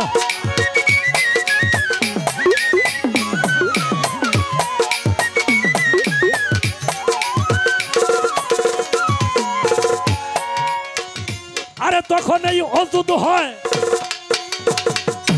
নামাজের ছবি,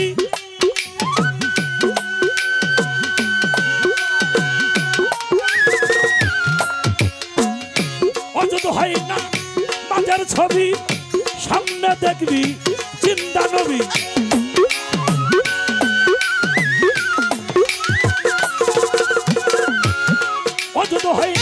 ছবি সামনে দেখবি জিন্দা নবী করবি সালাত মুক্তাদি হইয়া রে তখন করবি সালাত মুক্তাদি হইয়া আমার বাজার দিব্য গেলে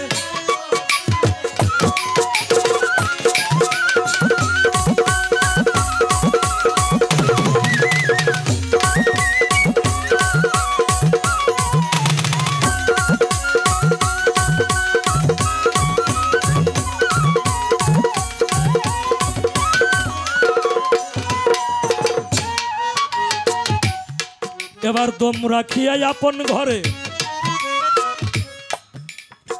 বুঝতে হবে বাবা, বারে বারে একটা কথা বলা যায় না। আমার শব্দটা ভাবুকদের কানে পৌঁছাই দিতে হবে।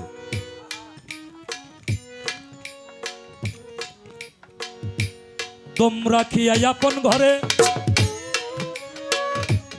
দমেই তারে স্মরণ করে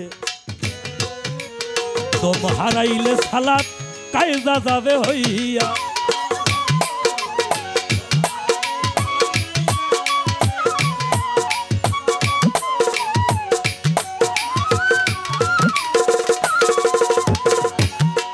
ওরে দম রাখিয়া আপন ঘরে দমেই তার স্মরণ করে দম হারাইলে সালাত কায়দা যাবে হইয়া।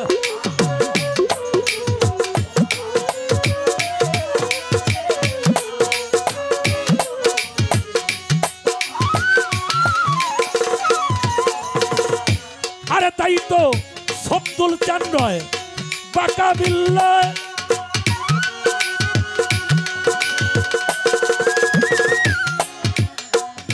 সব্দুল চান নয় বাঁকা বিল্লায় প্রেম ছাড়া সে ধরা না দেয়।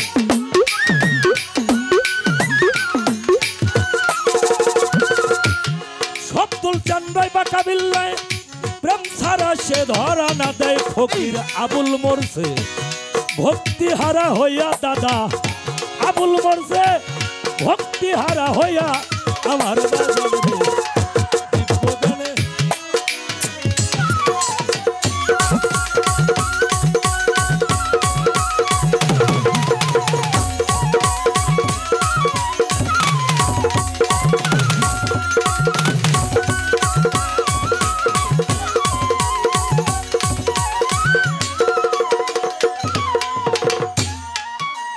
বেশ তো কথা বলছে বাজান, কথা বলি নাই।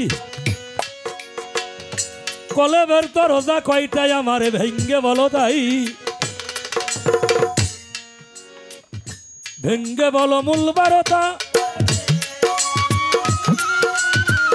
ভেঙ্গে বলো মূল বারতা। শুনতে চাই দলিলের কথা, ভেঙ্গে বলো মূল বারতা।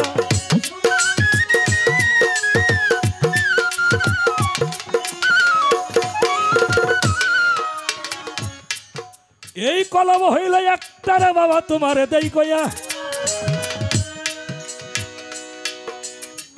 তার মূল দরজা দুইটা বাজান বিষয় লও বুঝিয়া। একটা হইল নিচের দিকে যেইটা দুনিয়ামুখী হয়, আর একটা হইল উপর দিকে যেইটাকে দিনমুখী কয়। দুনিয়ামুখী কলবের দরজা যদি কেউ আল্লাহর জিকির দ্বারা পরিষ্কার লয় করিয়া এই জগতে সেই তো দিনের সন্ধান যাবে ভাইয়া। জিকির ছাড়া হবে না বাবা, জিকির ছাড়া হবে না। শুনো কথার মূল বর্ণনা, জিকির ছাড়া হবে না।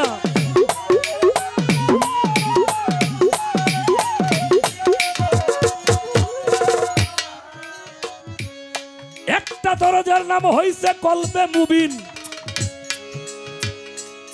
এই নামটা আরবি নাম গেছে হইয়া, এর বাংলা অর্থ একাগ্র চিত্ত আমি তোমারে দেই কইয়া। কলবে মুবিন ওই যে কইছি যে পর্যন্ত জানি কমু, না জানলে না করুম। আমার ভালোই কর আর মন্দই কর। এটা হলো একাগ্র চিত্ত। একাগ্র চিত্তে কি করতে হবে? ডাকতে হবে, ধ্যান করতে হবে। ফারুক বাবা, তোমার একটা কথা বলি, রোজা করো, নামাজ পড়ো, হজ করো, জাকাত করো, কলেমা পড়ো, কোরবানি দাও, সৎকা দাও, সমস্যা নাই। ধ্যান সাধনা ছাড়া মুর্শিদকে পাওয়ার কোনো কায়দা।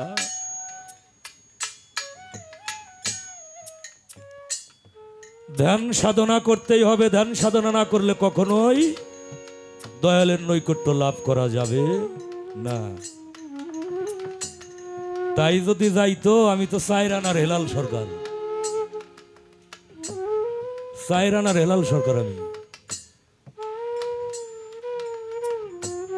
আমার হুজুরে পাক সাল্লাল্লাহু সালাতু ওয়াসসালাম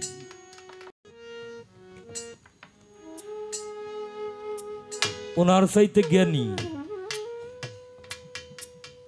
ওনার চাইতে বেশি জানা, আল্লাহর সাথে ওনার সাথে লেনা দেনা।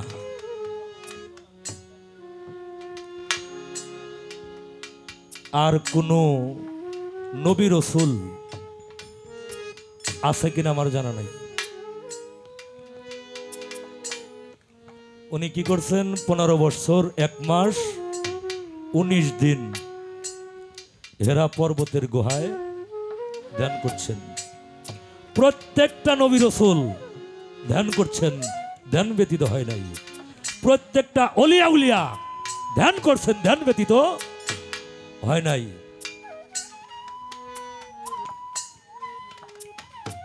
আর আমরা বর্তমানে সব জানতা, আমরা সব জানতায়, আমাদের কোনো ধ্যানও লাগে না, আমাদের কোনো সাধনাও লাগে না।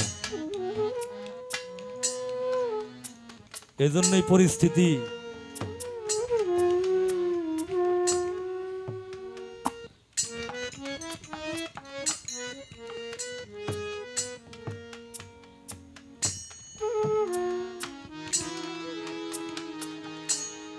আমাগো শিমিলার জাবেদ পাগল, জাবেদ পাগল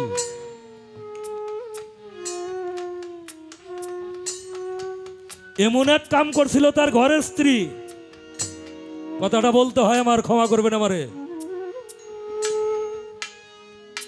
এক পর্যায়ে তাকে লাথি দিয়ে নিচে ফেলে দিয়েছিল। সেদিন বলল যে আমি নমস্কার, আমি নমস্কার। বিরক্ত কি হন বাবার আমার কথা? দুইটা গান গাইলেই সারে, কিন্তু মনের জ্বালা তো মিটে না।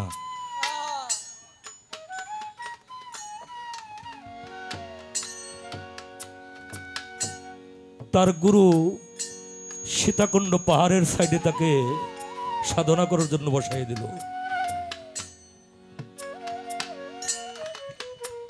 আমার কয়, হেলাল রে, দিনে তো খুব সমস্যা হইতো না, বাঘ ভাল্লুক অনেক যন্ত্র সামনে দিয়ে যাইতো, কিন্তু কাছে আসতো না। যখনই রাত 12টা-1টা বাজে যাইতো, আমার চতুর্দিকে বাঘ এসে ঘেরাও করত।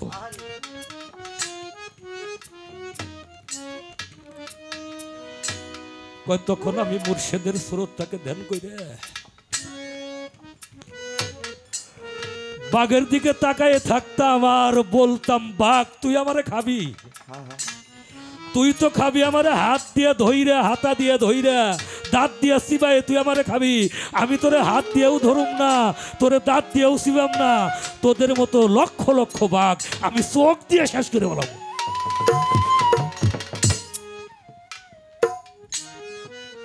বাঘের দিকে যে জালালি দৃষ্টিতে তাকাইতো,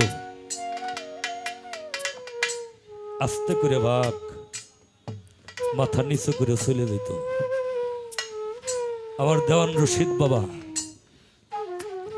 বরগুনা পাথরঘাটা, যেখানে বাঘের আড্ডা ছিল, উনি যায় খালি বললো, এটা তো মানুষের থাকার জায়গা, এটা মানুষের থাকার জায়গা, আপনাদের থাকার তো অনেক জায়গা আছে সুন্দরবনে। আপনারা মানুষের উপর অত্যাচার করেন কেন? আপনারা একটু সুন্দরবনে চলে যান, এলাকায় মানুষগুলোকে থাকতে দেন। সবচাইতে বড় যেই ভাগটা যখন দেওয়ান রশিদ বাবার সামনে আসছে, ওই এলাকার মানুষ ভাবছে দেওয়ান রশিদ রে এখন খেয়ে ফেলবে। ওই বাঘটা যখন দেওয়ান রশিদের পায়ের মধ্যে ভক্তি দিয়ে পইরে গেছে, পইরে তার দেহটা মাটির মধ্যে লড়াইতেছে, সমস্ত ভাগ ভক্তি দিয়ে পইরে গেছে। ওই বাঘটা রওনা দিছে, একটা খাড়ি আছে সুন্দরবন যাইতে। খাড়ি পার হয়ে যখন ওই বাঘটা আগে গেছে, পিছনে পিছনে সমস্ত বাঘ চলে গেছে। এগুলো গুরু কর্ম ছাড়া হয় না, গুরুকরণ ছাড়া কখনোই সম্ভব হয় না। গুরু যদি দয়া করে তাহলে হয়, আর গুরু দয়া না করলে একজন খলিফা হয় কি করে রে ফারুক বাবা?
কলবে সালিম, যার নাম হইল নিরাপদ দিল।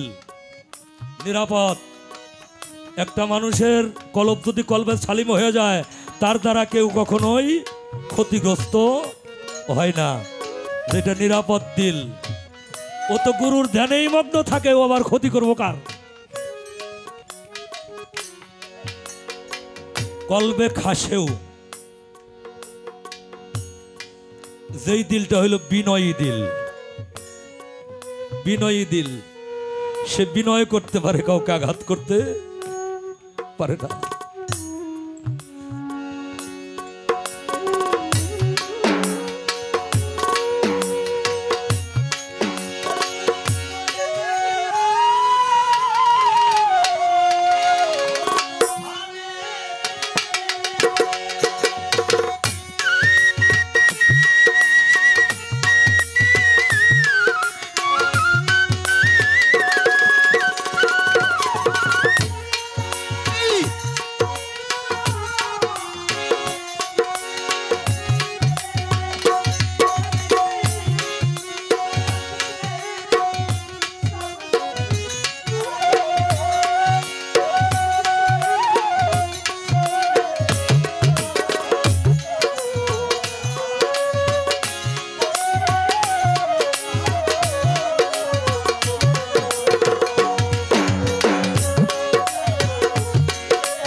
কলবে মুতমাইন্না, শান্তিপূর্ণ দিল,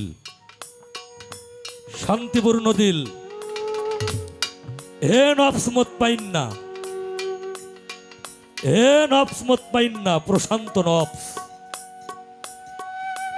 তুমি বান্দায় দাখিল হও, বান্দায় দাখিল হইয়া মানবী জান্নাতে প্রবেশ করো। ফাদখুলু ফি ইবাদি ওয়াদখুলি জান্নাতি। তুমি মানবী জান্নাতে প্রবেশ করো।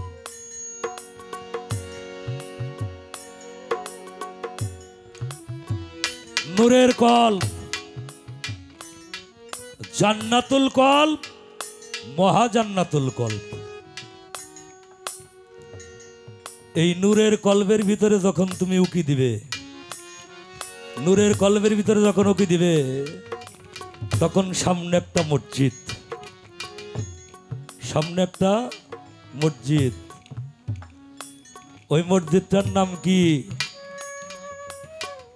ওই মসজিদটার নাম হইল বাইতুল মামুর। বাইতুল মামুর। যেই মসজিদের ভিতরে ইমাম হইল, ইমামকে ওইখানে ইমাম হইল আমার হুজুর পাক সাল্লাল্লাহু সালাতু ওয়াস সালাম। ওই ইমামের পিছনে সালাতটা সবাই আদায় করতে পারবে না।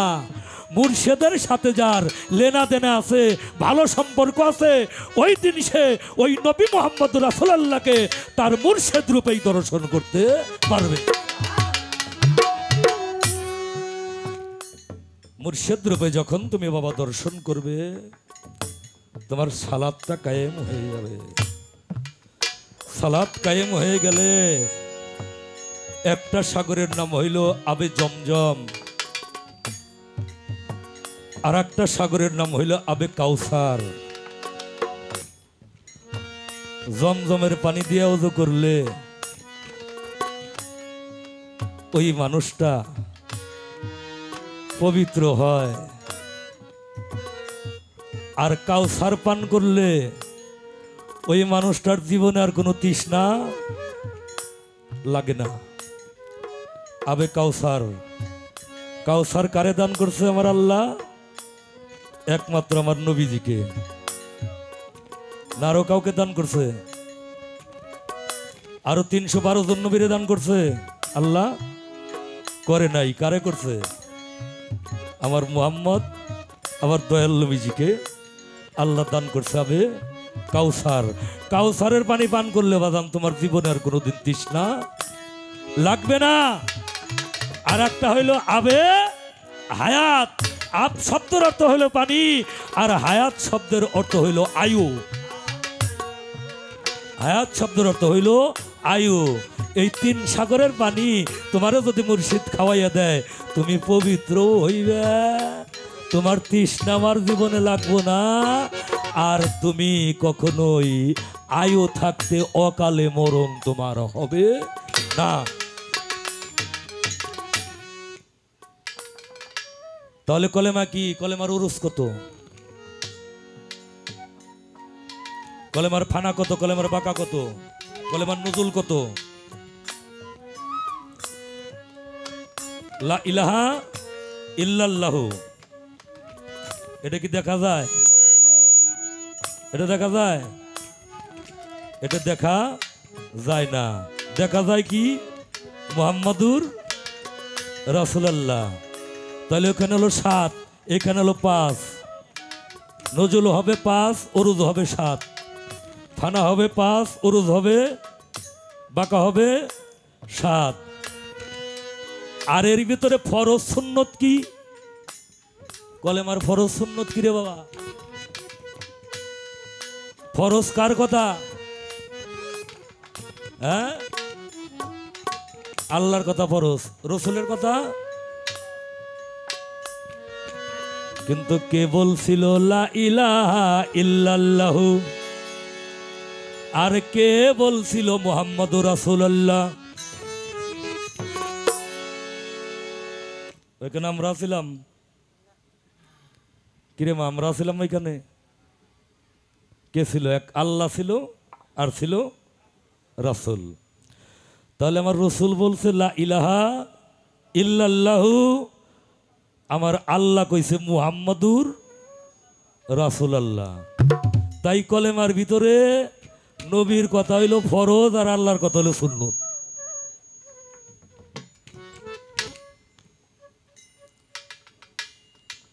আল্লাহর কথা হইল কি? হ্যাঁ, ফরজ। তাহলে লা ইলাহা ইল্লাল্লাহু কি? এটা কে কইছে? এটা নবী কইছে। এটা হইল সুন্নত। আর মুহাম্মদ রাসূলুল্লাহ কইছে আল্লাহ, এইটা হইল ফরজ। এই হলো কলেমার ফরজ আর সুন্নত। মুহাম্মদ রাসূলুল্লাহ ফরজ আর লা ইলাহা ইল্লাল্লাহ হইল সুন্নত। এখন কলেমা তুমি বাবা কোথায়? এই দেহটাই তো কলেমা, কিন্তু আমার এই দেহটা হইল বাবা অশুদ্ধ কলেমা। আমার দেহটা কি? অশুদ্ধ কলেমা। আর আমার আব্দুল ওহাব আল চিশতি নিজামী বাবাজানের দেহটা হইল পরিশুদ্ধ কলেমা। রুস্তম শাহর দেহটা হইল পরিশুদ্ধ কলেমা। আমার আজিজ পাগলের দেহটা হইল পরিশুদ্ধ কলেমা। আমার বাহের পাগলের দেহটা হইল পরিশুদ্ধ কলেমা। এই পরিশুদ্ধ কলেমা, তাই বলা হয়েছে ইয়া মৌসুমে মৌসুমে মৌসুমি ফল দান করিয়া থাকে। এই কলেমায় মৌসুমি ফল কেমনে দান করে রে বাবা? ফল হইল মৌসুমে আসে, মৌসুমি ফল এই কলেমায় দান করে। আমার ওহাব চান যেদিন আমার রুস্তম চান রে রহমতের দৃষ্টিতে, বরকতের দৃষ্টিতে, জালালি নজরে তাকাইয়ে দয়াল বাবা একটু বুকের সাথে জড়াইয়ে ধৈরে মহব্বতের চাপ দিয়ে দিছে। ওই দিন এই কলেমার স্পর্শ পাইয়ে আমার রুস্তম চান্দের দেহটাও কলেমা হয়ে গেছে, পরিশুদ্ধ হয়ে গেছে। রুস্তম চাঁদ যদি কোনো ভক্তের ওইভাবে একটু বরকতের দৃষ্টিতে তাকাইয়ে ধৈরে ফায়েজ দিয়ে দেয়, ওই দেহটাও কলেমা হইয়া যাবে। আজিজ বাবার দেহটা কলেমা হয়ে গেছে বাহের চন্দ্রের ছোঁয়া পাইয়ে। বাহের চন্দ্রের দেহ কলেমা হয়েছে আমার ফজর চন্দ্রের ছোঁয়া পাইয়ে। কিন্তু আমি বাবা ওই রকম ছোঁয়া লাগাইতেও পারলাম না, আমার এই দেহটা পরিশুদ্ধ হইল না। তাহলে কলেমা হইল যার যার মুর্শেদ কলেমা, যার যার মুর্শেদ কলেমা। এই কলেমার রং কি? তুমি মুর্শেদের যেইভাবে দেখো ওইটাই তোমার কলেমার রং, ওইটাই কলেমার স্রোত। আর এক কথা বলছে ভালো, কথা ভুলি নাই, ধীরে ধীরে ভাবের কথার জবাব দিতে চাই। আমি জবাব দিতে চাই, জবাব দিতে চাই রে, জবাব দিতে।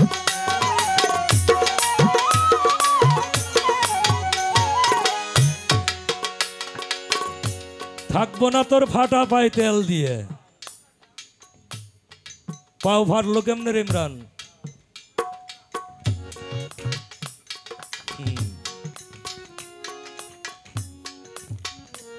না ফাটলে কি ঘ্রাণ বাহির হয়?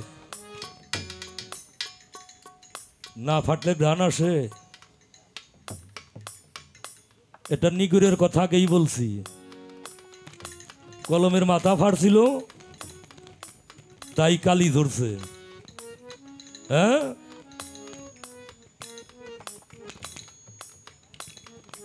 কলমের মাথা ফাটছে তাই কালি ধরছে। আরো কিছু ফাড়ছে তাই প্রকাশ হইছে। না ফাটলে কখনোই প্রকাশ পাওয়া যায় না। আমার তুলা চান বাবার ভক্ত ছিল, ওরে ভমর পাগল নাম।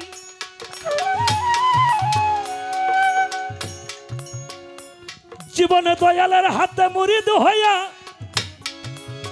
দরবারে থাকে, বিয়া শাদী করে নাই। শুধু প্রেম আছে নাই রে তার কোনো কাম। ছোট দয়ালের দরবারেই থাকে 12 থেকে 14 বছর কিংবা 18 বছর গেছে গত হইয়া। কখনোই সে খানা খায় না গুরুরে না খাওয়াইয়া। গোসলটাও করে না গুরুরে গোসল না করাইয়া। নিজে কখনোই ঘুমায় না গুরুরে ঘুম না পারাইয়া। হঠাৎ করে তোলা চান বাবা ভ্রমর রে বলতাছে ডাকিয়া, অনেক দিন গত হইলে দরবারে আসো বাবা, আজকে তুমি আমার কাছ থেকে কিছু নাও না কেন চাইয়া। ভ্রমর কয় বাবা কি নিমু কি চামু, তোমার কাছে থাকি। মা ছিল বাবা ছিল তারা মারা গেছে, খালি জানা যাই গেছি মাটি দিয়ে থুয়ে চলে আইছি, তোমারে থুয়া তো থাকতে পারি না। তোর কিছু চাওয়া লাগবো, তুই কিছু চা। পার মধ্যে পড়ে কয় বাবা কি চাবো,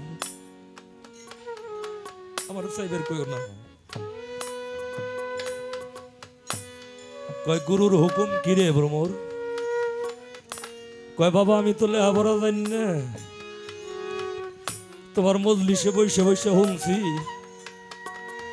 গুরুর হুকুম বলে ফরজাইন, তাহলে পালন করস না কেন? কয় চাওয়াই লাগবো না বাবা, কয় হসা। কয় বাবা টাকা পয়সা ধন সম্পত্তি কিছুই চাই না, আমি তোমারে চাই, আমি তোমারে চাই বাবা। কয় তুই আমারে চাইছাস, আমারে চাইছাস ভালো করছাস, আমারে চাইলে তার কি হয় তা জানোস না তো তুই, আমি জানি আমারে চাইলে তার কি হয়। এই যে জোলা বানাই রাখছি তোর জন্য, আমি তো জানি তুই কি চাবি, জোলা তোর জন্য বানাই রাখছি। এই জোলাটা নিয়ে এখন আমার দরবার থেকে বাইর হয়ে যাবি। আমারে চাইলে তার দরবারে জায়গা হয় না রে, সে দরবারে থাকতে পারে না, বাইরে হয়ে যা। একটা শর্ত কেউ যদি দেয় তাহলে খাবি, না দিলে কারো কাছে চাইতে পারবি না।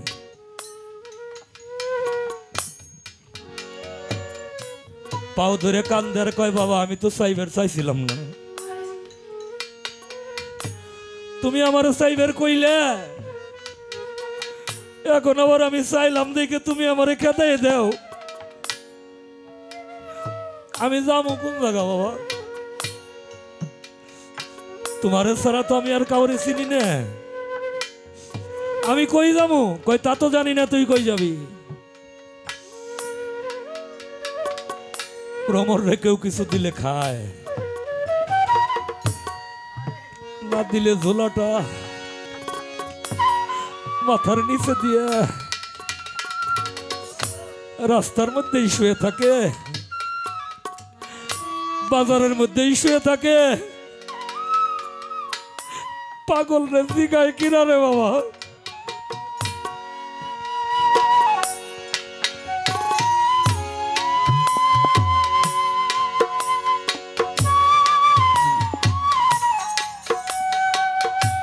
ওরে আমি কেন হইয়া ছিলাম রে, আমি কেন হইয়া ছিলাম রে, আমার আজিজ বাবা প্রেম জানে না রে, আমার রুস্তম শাহ বাবা প্রেম জানে না রে।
প্রাণের রশিদ চান আমারে ছেড়ে যাবে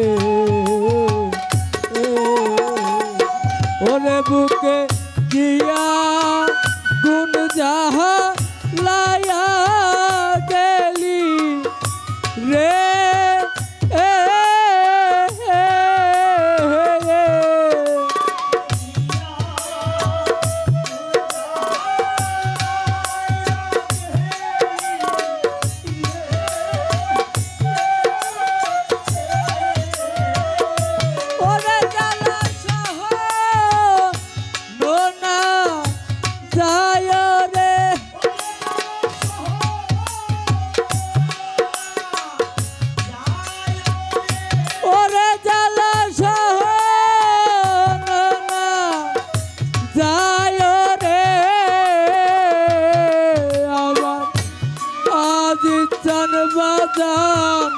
প্রেম জানে না রে আমার জিন্দাসা বাবা প্রেম জানে না রে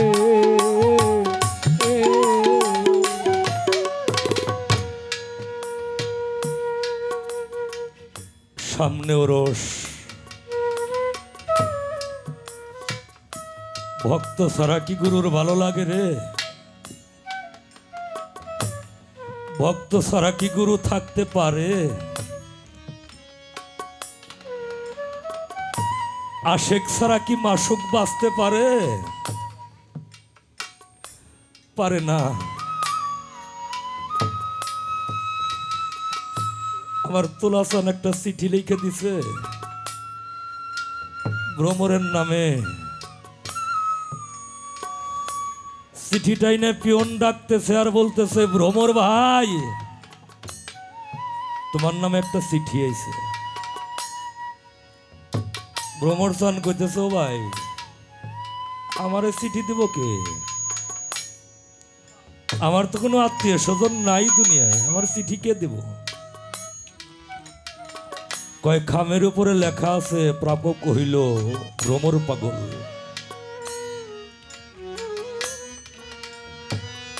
প্রেরক হইল বৈরাবর দরবার শরীফ থেকে তোলা চান। কয় ও আমার বান্ধব চিঠি দিছে, আমার মুর্শিদ চিঠি দিছে,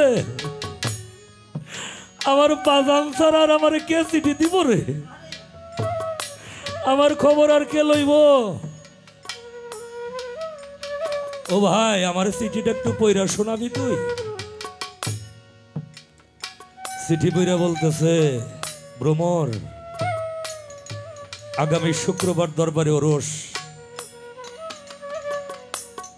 বাজান তুমি না আসলে আমার ভালো লাগবো না, তুমি দরবারে ওরসে আসবা। চিঠিটারে পাই একবার বুকের মধ্যে নেয়, আমার কপালের মধ্যে নেয়, আমার মুখে নিয়ে সুমা খায়। চিঠিটা রাখবো কোন জায়গা?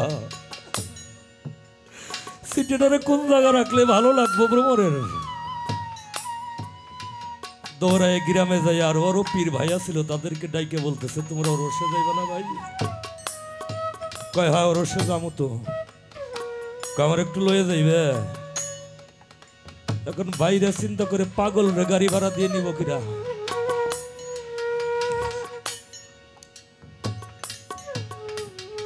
এক গুরু ভাই বলে হ্যাঁ ওরে নেওয়া যাইতে পারে।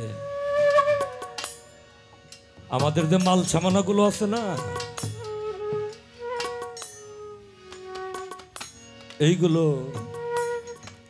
ও মাথায় করে মেন রোডে নিয়ে দিব, আমরা ওকে দরবারে নিয়ে যাব।